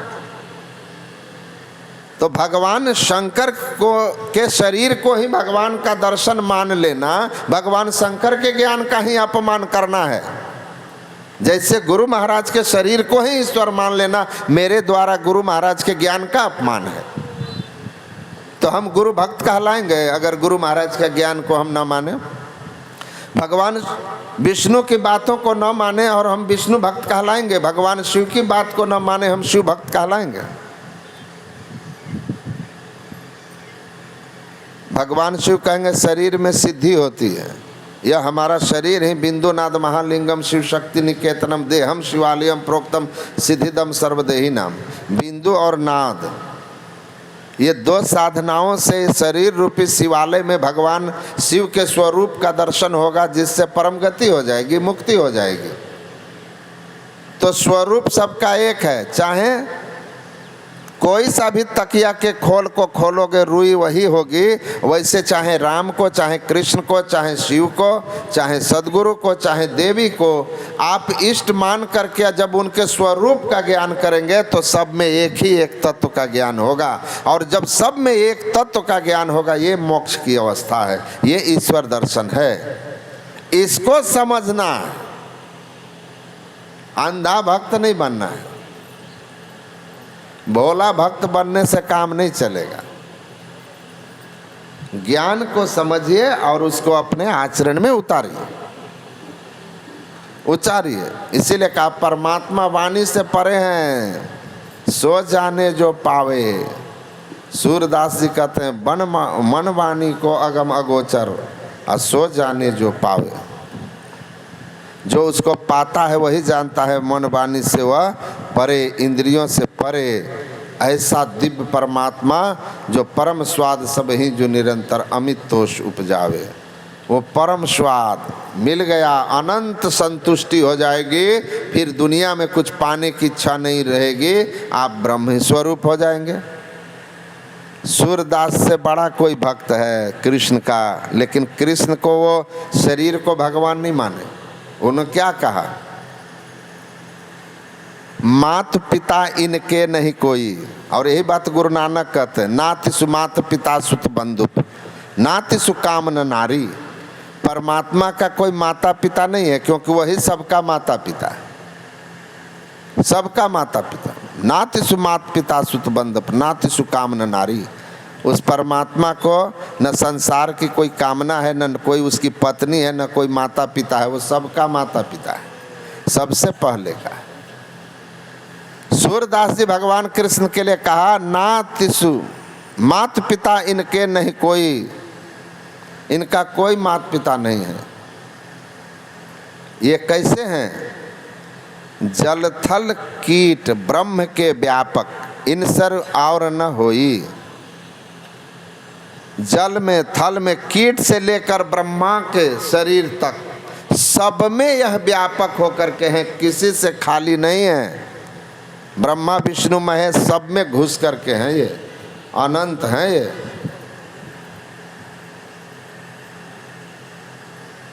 इन सर और न कोई, इनके जैसा कोई नहीं है। निरुपम न उपमा न राम समान, परमात्मा के जैसे परमात्मा ही हैं, दूसरा नहीं। तुलसीदास राम के लिए लिखते हैं, वही कृष्ण के लिए कह रहे, इन सर और न हो सूरदास, इनके जैसा दूसरा नहीं, क्योंकि दोनों रूई को देख लिए, स्वरूप को देखे, दोनों एक ही हैं, अलग अलग रूपों में एक ही स्वरूप छिपा हुआ है। वसुधा भार उतारन कारण, आप रहे तन गोई। धरती से पाप का नाश करने के लिए आप शरीर धारण किए हैं, लेकिन आप शरीर में गुप्त होकर के हैं, छिपे हुए हैं। जैसे हम शरीर में चेतनात्मा शरीर में छिपे हुए, वैसे परमात्मा उसमें छिपे हुए हैं। भगवान कृष्ण ने स्वयं कहा था, अव्यक्तम, मैं अव्यक्त हूँ। अव्यक्त मतलब आँख से जो देखा न जा सके, कान से सुना न जा सके, नाक से सूंघा न जा सके, जिह्वा से स्पर्श न किया जा सके, जिसको गंध न लिया जा सके। मैं अव्यक्त हूँ, इंद्रियों से पर हूँ, यन मनसा न मनुते, जिसका मन मनन न कर सके, सब इंद्रियों की परिधि में जो न आता हो, पकड़ में न आता हो, उसको अव्यक्त कहते हैं। बुद्धि मापन्नम मन्नते माम बुद्धया। लेकिन अज्ञानी लोग, अध्यात्म ज्ञान से हीन लोग मेरे इस शरीर को ही भगवान मानते हैं, और जो जो इस शरीर को भगवान माना वो नरक जाने से नहीं बचा, उसके कर्मफल नहीं खत्म हुए। चाहे वो पांडव रहे हों, उनको भी अपने कर्म का फल भोगने के लिए कुछ समय के लिए नरक जाना पड़ गया, क्योंकि वे कृष्ण को स्वरूप को नहीं जान सके। कृष्ण ने कहा, मैं शरीर में रहने वाला अव्यक्त हूँ, यह शरीर मैंने धारण किया है, संभवामि युगे युगे, धर्म संस्थापनार्थाय, धर्म की स्थापना के लिए शरीर धारण करता हूँ। शरीर धारण करने वाला मैं जो तत्वता हूँ वह कृष्ण सर्वव्यापक अनंत अविनाशी सत्ता है। समोहम सर्वभूतेषु, सब जीव में समान रूप से हूँ। जब तक सब जीव में जो समान रूप से कृष्ण है, उस व्यापक तत्व का दर्शन नहीं होगा, वो भगवान का दर्शन नहीं होगा, वो मेरी धारण की हुई इस माया का दर्शन होगा। इसलिए आप जानते हैं कि स्वर्गारोहण में पांडवों को मोक्ष नहीं होता है, लेकिन कृष्ण के शरीर को नहीं देखा सामने से, उसको इष्ट मान करके और ध्यान करने वाले मीराबाई को मोक्ष हो जाता है, क्योंकि सेज सुखमना मीरा सोए सुभाष घड़ी। रविदास जी ने उसको यही सुषुम्ना ध्यान, बिंदु ध्यान, नाद ध्यान बता दिया। और वो साधन करके उसको मानस रूप में प्रकट करती है और फिर ज्योतिनाथ की साधना करके वो कृष्ण में समाहित हो जाती है और कहती है कि जित सब घट दिशे आत्मा सब ही से न्यारी हो, और जित देखूं तित श्याममयी है। मेरा कृष्ण प्रकृति के कण कण में है, जहाँ देखती हूँ वही नजर आता है, क्योंकि उसको वो नयन हो जाती है, आत्मदृष्टि मिल जाती है सदगुरु रविदास की सदयुक्ति से। और जो सामने थे उनको मुक्ति नहीं होती है, आप समझ लीजिए। तुलसीदास को मुक्ति हो जाती है क्योंकि राम को अपन इष्ट मान करके अंतर साधन करते हैं और फिर आत्मदृष्टि प्राप्त करके कहते हैं जड़ चेतन जग जीव जत सकल राम में जानी। वो संपूर्ण जीव मात्र में राम को प्रकट कर प्रत्यक्ष कर लेते हैं, उस राम को जो प्रकृति के कनकन में, उस कृष्ण को जो प्रकृति के कनकन में है। सूरदास को मुक्ति हो जाती, उनको तो आँख ही नहीं थी, लेकिन कहते हैं जल थल कीट ब्रह्म के व्यापक हिंसर कोई न होई, जीव मात्र में सब में व्यापक है। पलटू साहब का, इसीलिए पलटू साहब का कि सब में व्यापक है। गुरु महाराज कहते हैं मेहंदी में लाली दूध में घी की तरह, कहीं से खाली नहीं है, पर दूध दिखती है घी नहीं। घी को देखना है दूध को मथो और घी को पृथक करके प्राप्त कर लो। जिमी दूध के मथन से निकसत है घी जतन से, तिमी ध्यान के लगन से पार ब्रह्म लो नियारा। ध्यान करते हैं तो चेतना का सिमटाव करते हैं, पहले एक मंत्र जपा, फिर रूप का ध्यान किया और फिर तब दृष्टि योग या बिंदु ध्यान या शिवनेत्र का ध्यान करके 10वां द्वार खोलते हैं और तब नाद ध्यान करके आत्मदृष्टि प्राप्त कर लेते हैं। जब हम अपनी पहचान करते हैं खुद को, अभी हम कह रहे हैं ना चेतन आत्मा है, और तब हम चेतन आत्मा कैसे हैं दिखाई देने लगेगा। अपनी पहचान करिएगा, अपनी शक्ति को पहचान कीजिएगा, परमात्मा की पहचान कीजिएगा, आपसे परमात्मा छिपे नहीं रहेंगे। ये मोक्ष होता है, ये ईश्वर हैं। ऐसे इस अवस्था को ईश्वर दर्शन कहते हैं। तो ईश्वर के लिए बहुत ज़्यादा सोचना नहीं, बस यही जान लो जो कहीं है कहीं नहीं है, ईश्वर नहीं है। जो कभी था अभी नहीं है वो ईश्वर नहीं है।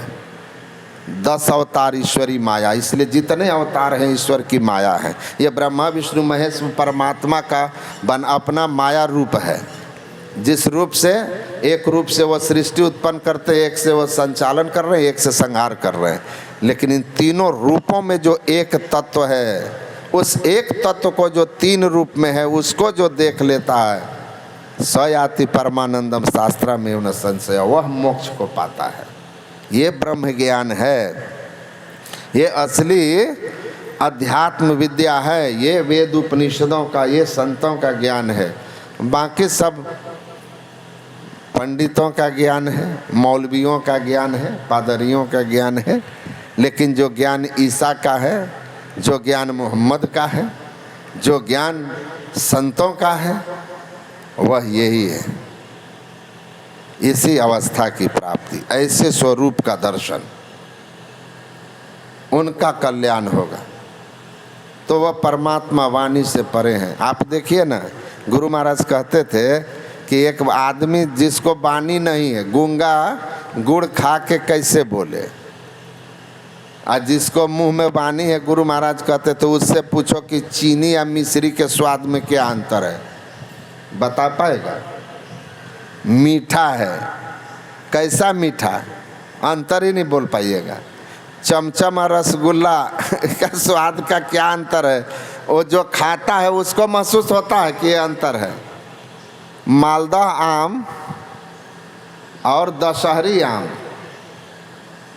उसके स्वाद का क्या अंतर है? खाए वाले को महसूस होता है कि हाँ ये ऐसा लग रहा है, ऐसा लग रहा है, लेकिन बता नहीं पाएगा, बता नहीं पाएगा। तो जिनको पानी है, उस आम के, विभिन्न आम के स्वाद को आप नहीं समझा सकते। एक सूरदास गरीब आदमी भिक्षा मांगकर जीवन यापन करते हुए एक जगह गया, तो वहाँ उसको जो है ना, एक आदमी कहा कि सूरदास जी, सूरदास वो सूरदास नहीं, भिखारी, कहा कि आज हमारे घर में खीर बना है, आपको खीर खिलाएंगे। तो सूरदास जो था, भिखारी जो था, उसने कहा कि खीर क्या होता है? वो कभी खाया नहीं था बेचारा। तो खीर क्या होता है? तो गृहपति ने कहा कि चावल, दूध, चीनी और गरी छुहाड़ा सब डाल करके, पंचमेवा डाल करके इसको बनाते हैं, बड़ा स्वादिष्ट होता है। कहा कैसा होता है देखने में? कहा बगुला जैसा। बगुला भी सफ़ेद होता है। तो कहा बगुला जैसा। तो कहा बगुला? कहा बगुला कैसा होता है? क्योंकि वो तो बगुला देखा नहीं था, अंधा था तो कहाँ से देखेगा, जन्मान था। तो कहा बगुला नहीं देखे हैं? कहा नहीं, बगुला कैसा होता है? तो वो अपना हाथ ऐसे किया, बगुला ऐसा होता है ना, हाथ ऐसे किया और सूरदास का हाथ पकड़ के, भिखारी जो थे उनका हाथ पकड़ के ऐसे हाथ घुमा दिया, ऐसे। कहा बगुला ऐसा होता है। तो भिखारी क्या बोलता है? बाप रे बाप, हम नहीं खाएंगे, ये खीर गले में अटक जाएगा, क्योंकि टेढ़ा तिरछा है ना, तो अटक जाएगा। अब खीर और समझाने में सूरदास भागा उठ करके कि तो प्राणे लेगा हमको खीर गला में फंसा के। अब खीर कितना स्वादिष्ट होता है, लेकिन अंधा को खीर समझाने में अंधा भाग गया, बगुला हो गया, खीर गला में फंसने वाला। तो परमात्मा उसको कैसे समझाएंगे जो मनवाणी को अगम अगोचर? ये खीर तो मनवाणी से अगम नहीं है, जिह्वा के स्वाद में है। और पकड़ के सूरदास के मुंह पर खीर रखा, कहा ये खीर है, अब समझो। तो जो जब खाया तो समझ गया, कह रहे तो बड़ा स्वादिष्ट चीज है।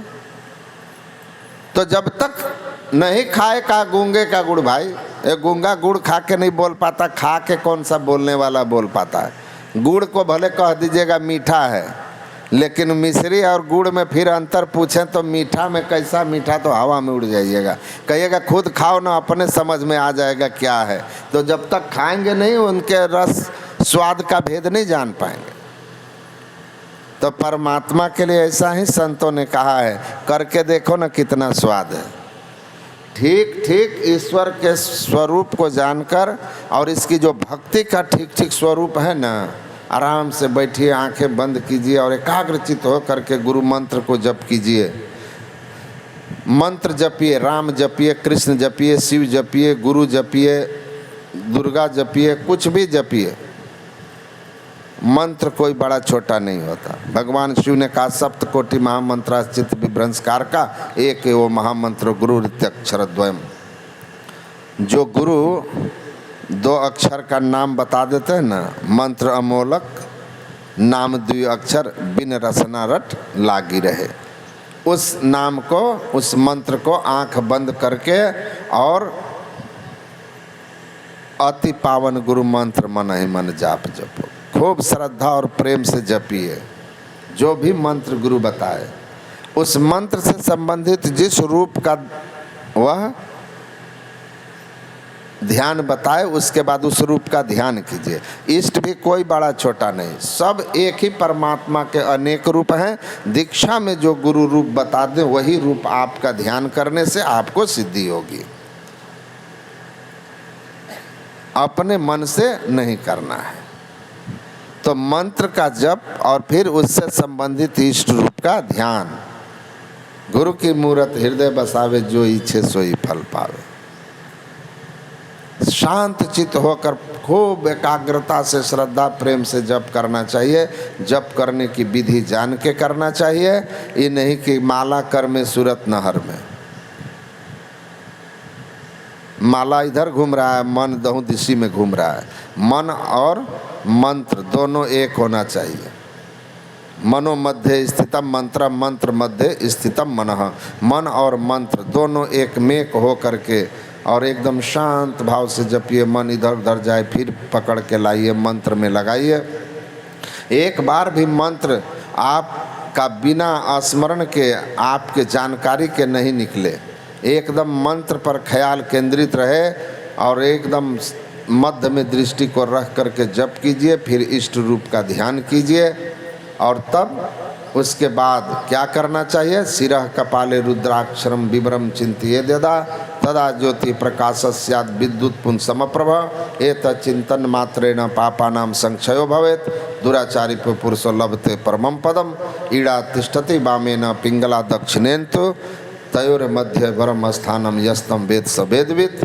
दोनों आँखों के ठीक मध्य में जहाँ पर तीसरा नेत्र है, जिसको शिव नेत्र भी कहते हैं, सुषुम्ना भी कहते हैं, वहाँ पर हमको दृष्टि को स्थिर करना होगा।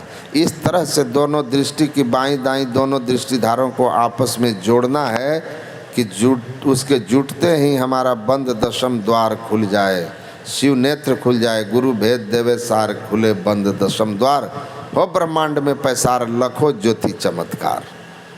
अंधकार हट जाएगा, अंत प्रकाश हो जाएगा। भगवान शिव कहते हैं, हे पार्वती, इस सिर के कपाल भाग में रुद्राक्ष है। रुद्राक्ष का मतलब क्या होता है? ये जो हाथ में पहन लेते हैं वो रुद्राक्ष का स्थूल रूप है। असली रुद्राक्ष कहाँ है? रुद्र जोड़ अक्ष, रुद्र मने शिव, अक्ष मने आँख। शिव नेत्र कहाँ है? सिर के कपाल भाग में, ये ललाट के निचले हिस्से में, दोनों आँखों के बीच का भाग। भगवान शिव कहते हैं यह रुद्राक्ष है। इस रुद्राक्ष में जिसकी दृष्टि केंद्रित हो जाती है अपने अंदर में ज्योति का पुंज देखता है।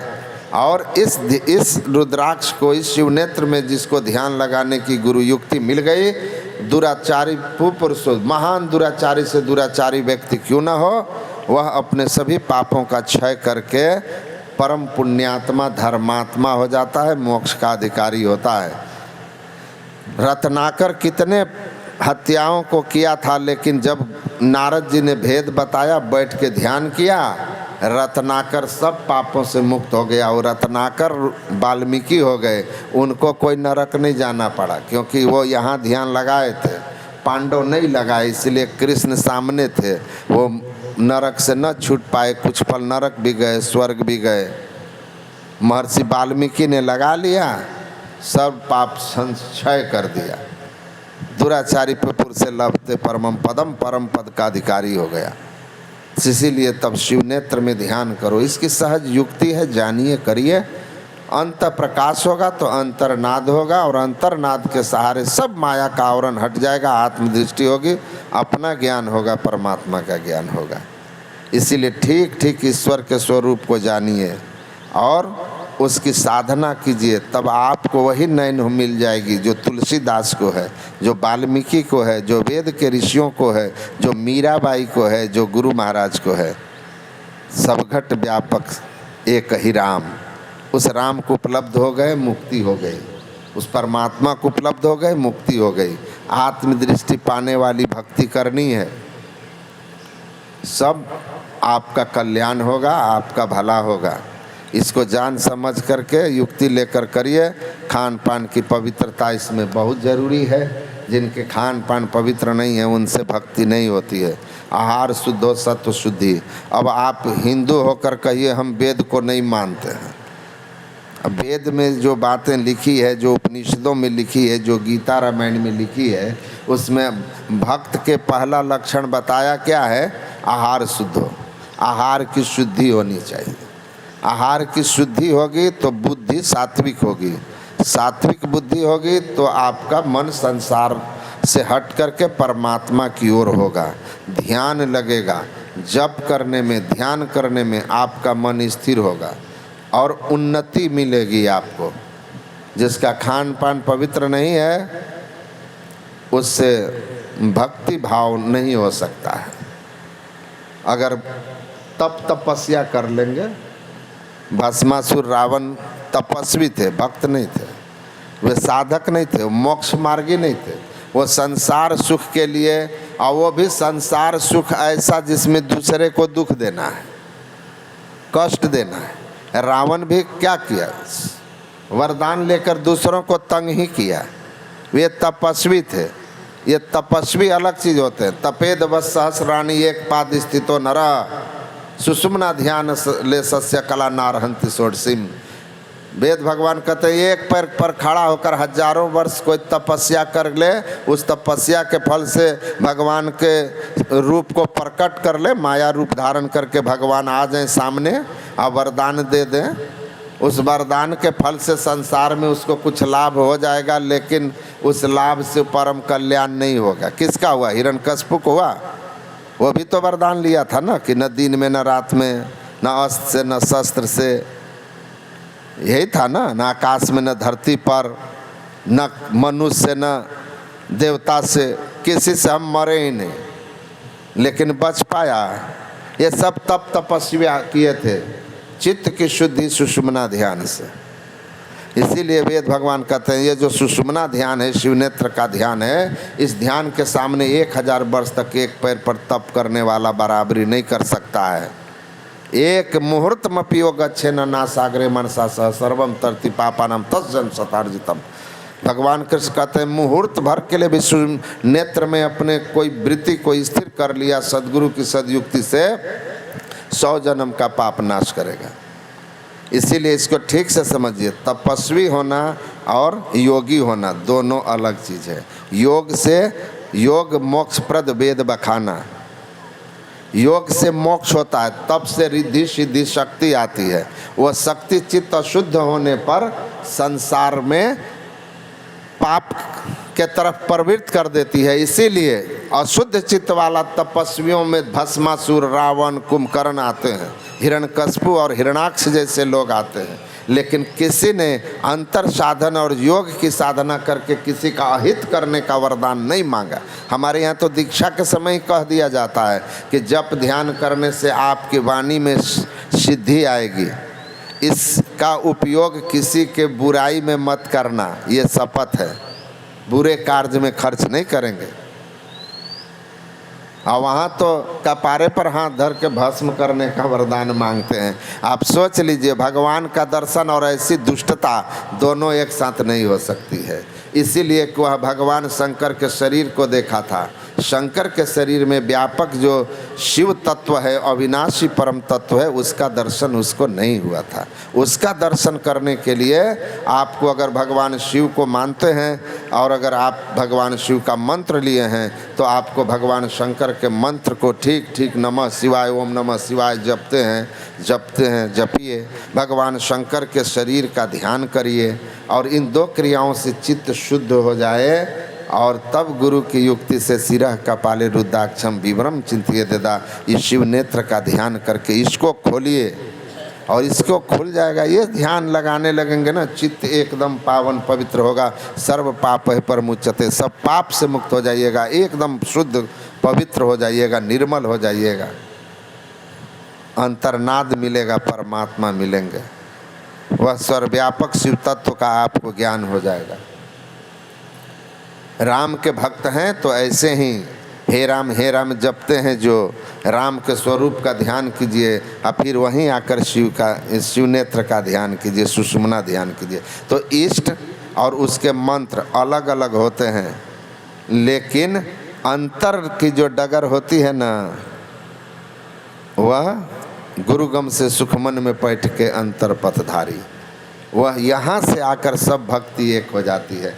एयरपोर्ट पर कोई कार से जाता है, कोई टेम्पू से जाता है, कोई बाइक से भी चल जाता है, कोई रिक्शा से भी जाता है। एयरपोर्ट तक जाने के अलग अलग साधन होते हैं, लेकिन हवाई जहाज़ में बैठिएगा तो एक ही साधन से उड़ के चल जाइएगा। उसी तरह सुषुम्ना ध्यान की योग्यता हासिल करने के लिए मंत्र और इष्ट अलग अलग हो सकते हैं, लेकिन यहाँ से सबकी साधना वही होती है, अंतर पथ पर बिंदु ध्यान, ज्योति ध्यान, शिवनेत्र का ध्यान, एक ही बात, ये सबकी यहाँ से एक हो जाती है। और इसीलिए अंदर में भगवान शिव ने कहा कि भैया बिंदुनाथ महालिंगम शिव शक्ति निकेतनम, देहम शिवालयम प्रोक्तम सिद्धिदम सर्वदेहिनाम। बिंदु नाद की साधना करो, शिव तत्व अपने अंदर में प्रकट होगा, फिर आत्मदृष्टि होगी, सब जगह हो जाएगा, आपका उद्धार हो जाएगा। राम तत्व अंदर में पहले प्रकट होंगे, फिर आत्मदृष्टि से सब जगह राम का दर्शन होगा। जो सर्वव्यापक राम है, आपका कल्याण हो जाएगा। भेद दृष्टि से ऊपर उठ गए सब, अब एक ही एक राम रह गया, एक ही एक रह गया। जिस इष्ट को मानते हैं उसी का सब जगह दर्शन होगा, सब में दर्शन होगा। भेदभाव खत्म। तकिए के कवर से अंदर रुई सब में दिख रही है, कहाँ कौन ऊंच नीच है यारी। सब सोनो या में कौन ऊंच नीच है, सब में सोना सोना है तो कौन ऊंच कौन नीच। एक पंडित जी के पास एक चूहा एक गणेश कोई दान में दिया। पंडित जी की बेटी की शादी थी तो सोचे रख के क्या करें, बेच के विवाह कर दें। तो लेके सोनार के यहाँ गए। सोनार को कहा कि इसको नाप लीजिए, इसका रेट लगा के और हमको दे दीजिए पैसा। तो सोनार जो थे वो नाप लिए गणेश जी या चूहा को। कहा कि कितना हुआ? कहा 40,000। कहा क्या रेट लगाए? कहा 20,000 भरी। तो कहा कि गणेश जी का क्या रेट है, चूहा का क्या रेट? तो जो सोनार थे उन्होंने कहा कि 20,000 दोनों का, 20,000 भरी दोनों का। कहा नास्तिक हैं क्या पंडित जी? हैं आप हिंदू नहीं हैं, विधर्मी हैं? कहा क्यों? कहा गणेश भगवान है और चूहा है सवारी, और दोनों का एक रेट आप कैसे लगा दिए? तो जो सोनार थे वो बोलते हैं कि देखिए पंडित जी, हम सोनार हैं, हम चूहा या गणेश नहीं खरीदते हैं, हम सोना खरीदते हैं। हमारी नज़र सोना पर है, आपकी नज़र रूप पर है। तो सोना में एक रूप है, हथिया के सूढ़ पौला मानुष के तनवा। तो जिसमें सूढ़ है, आदमी का शरीर है, वह गणेश। और उसी सोना से जिसमें पूँछ है, मुंह है, वो हो गया चूहा। तो आप रूप देख रहे हैं इसलिए गणेश और चूहा भेद है, और हम रूप नहीं देख रहे हैं। हम वो रूप जिससे बना है वह स्वरूप देख रहे हैं, सोना। इसलिए हमको गणेश चूहा का भेदे नहीं दिखाई दे रहा है, हमको सोना दिखाई दे रहा है। और रेट सोना सोना का एक होगा। वैसे रूप देखोगे तो अलग अलग तो भेद, और स्वरूप देखोगे तो एक। भेदभाव खत्म, कोई झंझट नहीं। राम भक्त हो, शिव भक्त हो, गुरु भक्त हो, देवी भक्त हो, सब खत्म। लेकिन उसको जो पूरे और सच्चे सदगुरु से सदयुक्ति लेकर आत्मदृष्टि प्राप्त किया, इस ध्यान को करके, वरना भेद दृष्टि रहेगी नरकम भृष दारुणम ग्रंथ कहता है। इसको ठीक ठीक समझ के कीजिए, नहीं तो भक्ति श्रम निष्फल हो। जीवन भर भक्ति किया, फल भी नहीं मिला। तो इसीलिए एक संत यारी साहब वो कहते हैं, सोनों को गढ़े कभी गहनों को गढ़े कभी सोनो भी जात है। सोनो बीच गहनों और गहनों बीच सोनो है। और सोनों को तो जान लीजिए, गहनों बर्बाद कीजिए। यारी सब सोनो या में कौन ऊंच नीच है? चूहा छोटा, गणेश बड़ा, कि दोनों बराबर? सोनार की नज़र में दोनों बराबर। जो तत्व पर नज़र रखा है उसके लिए दोनों बराबर। जो आकार पर, रूप पर नज़र रखा है उसके लिए चूहा और गणेश, भगवान और वाहन, भगवान और वाहन।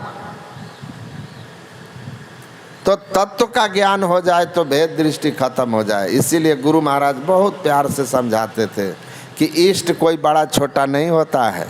जिनकी जहाँ श्रद्धा है वो उसको मानते हैं, पूजते हैं। सब रूप भगवान के हैं, लेकिन सब रूप में जो छिपा हुआ स्वरूप है, उस स्वरूप का ज्ञान करने के लिए मानस जप, मानस ध्यान, ज्योति और नाद योग की 4 साधनाएं हैं, जिससे हम इंद्रियों से छूट करके आत्म स्वरूप में प्रतिष्ठित होते हैं, आत्मदृष्टि प्राप्त करते हैं और परमात्मा को देखने की क्षमता। इतनी सी बात है, इसको समझ लीजिए, मोक्ष मुक्ति कल्याण ये नहीं समझ सके तो फिर आवागमन सम दुख दूजा है नहीं जग में कोई। इसके निवारण के लिए प्रभु भक्ति करनी, आवागमन से नहीं छूटिएगा। इसलिए पहले प्रभु के स्वरूप को जानिए और फिर उसकी भक्ति करिए, तब आपका कल्याण हो जाएगा। भक्ति का स्वरूप यही है, भगवान का स्वरूप ऐसे जानिए। समझ में आ जाए, एक बार में समझ पाना बहुत मुश्किल है, लेकिन जब बहुकाल करिए सत्संगा तब ही हो सब संशय भंगा। दीक्षा शिक्षा लेकर साधन भजन करिएगा, सत्संग सुनिएगा। अभी तो कितना अच्छा हो गया है। पहले पुस्तकें थी, जो पढ़े लिखे नहीं थे नहीं सुन पाते थे, और हमेशा पुस्तक लेके कौन कौन जाए। अब तो इतनी अच्छी व्यवस्था हो गई है, मोबाइल में सब, यूट्यूब में सब के सत्संग प्रवचन आ जाते हैं, आप सुन लीजिए। गुरु महाराज के या धर्म ग्रंथ के कुछ प्रवचन पढ़ लीजिए, ध्यान कीजिए, जीवन सफल हो जाएगा, जीवन सफल हो जाएगा। जैसे जैसे साधना करेंगे ना, सब स्पष्ट होते चला जाएगा। आदमी रास्ता जब अंधेरे में चलता है ना, कोई कह दे कि 5 किलोमीटर पैदल जाना है, और आप कहिए कि नहीं ऐसा टॉर्च दो जो यहीं से जलाएं तो 5 किलोमीटर तक दिखाई दे, तो बड़ा मुश्किल बात है कि नहीं। हाथ में टॉर्च है, वो आपको 5 फीट ही दिखाई दे रहा हो, उस 5 फीट का जहाँ तक रोशनी जाती है वहाँ जाइए, फिर जलाइए, फिर जलाइए, और ऐसे करते करते 5 किलोमीटर पहुँच जाइएगा। वैसे ध्यान साधना में जब लगिएगा ना, दीक्षा लेकर, तो धीरे धीरे सब कुछ अपने आप प्रकट होने लगता है। तो सत्संग नित और ध्यान नित रहिए, करत संलग्न हो। सत्संग ध्यान नियमित कीजिए, और अपना जो भी काम है करिए, रोजगार है करिए, सब कर सकते हैं। विप्र भंगी अपड़ पढ़ुआ, सब जितने मनुष्य तनधारी हैं सब मनुष्यतारी कर सकते हैं। केवल वो नहीं कर सकता, कौन? ना वीर तो दुष्चरिता, न शांतो न समाहिता। यमराज ने नचिकेता को कहा, ईश्वर भक्ति के सब मनुष्य अधिकारी हैं, नर नारी सब, केवल वे नहीं जो पाप कर्म में रत हैं, जिनके खान पान पवित्र नहीं है। इसीलिए खान पान को प्रथम संभालो, खान पान पवित्र कीजिए, परमात्मा की भक्ति कीजिए, आत्मदृष्टि खुलेगी। परमात्मा जो प्रकृति के कण कण को भर के प्रकृति से परे हैं, उस अनंत परमात्मा जिसके अंदर ग्रह नक्षत्र तारे स्वर्ग नरक सब लोक लोकांतर हैं, जिसका सब पर शासन है, जिसकी मौज से यह सृष्टि बनी है, और इसकी मौज जब तक है तब तक रहेगी। उसकी मौज जिस दिन हो जाएगी यह प्रकृति प्रलय होगी। ऐसे परमात्मा की भक्ति करने के लिए ये युक्ति है, इसको जान के करिए। उसके शरण में रहिएगा तो सुखी नीर मीन जो नीर अगाधा, जिमी हरि शरण न एको बाधा। ऐसे अनंत परमात्मा के शरण कर लेने के लिए जो भक्ति है करेंगे, तो जीवन में संसार में भी उनकी कृपा से दुख दर्द आपके हटेंगे, और परमात्मा की कृपा से एक दिन परम गति हो जाएगी। बोलिए श्री सद्गुरु महाराज की। श्री सद्गुरु महाराज की श्री सद्गुरु महाराज। अभी जो पूज्य बाबा का प्रवचन सुने, यह प्रवचन यूट्यूब पर अपलोड हो जाएगा। अगर इसको आप पुनः सुनना चाहते हैं, देखना चाहते हैं, तो यूट्यूब पर सर्च करेंगे सद्गुरु में ही ज्ञान प्रचार, तो यहाँ का सारा प्रोग्राम यूट्यूब पर उपलब्ध है। आप घर बैठे देख सकते हैं, सुन सकते हैं। सद्गुरु में ही ज्ञान प्रचार। श्री सद्गुरु महाराज की जय। पर ऊंचे स्वर में जयकार लगाइए। श्री सद्गुरु महाराज की जय। अभी हम लोगों ने पूज्यपाद के मुखारविंद से ईश्वर के स्वरूप में बहुत अच्छे से सुना। योग शिखोपनिषद में आया भगवान शिव की वाणी, वाजपेयी शताब्दी च सुस्मनायां ध्यानं योगस्य कलांगारति षोडशी। हजारों अश्वमेध यज्ञ और सैकड़ों वाजपेयी यज्ञ करने का जो फल होता है, वह सुषमना ध्यान योग के 16वां भाग के बराबर भी नहीं होता। बताइए सुषमना ध्यान का कितना बड़ा महाफल होता है। जो हमारे संत सद्गुरु बताते हैं, उसको ही करके हम ईश्वर तक जा सकते हैं।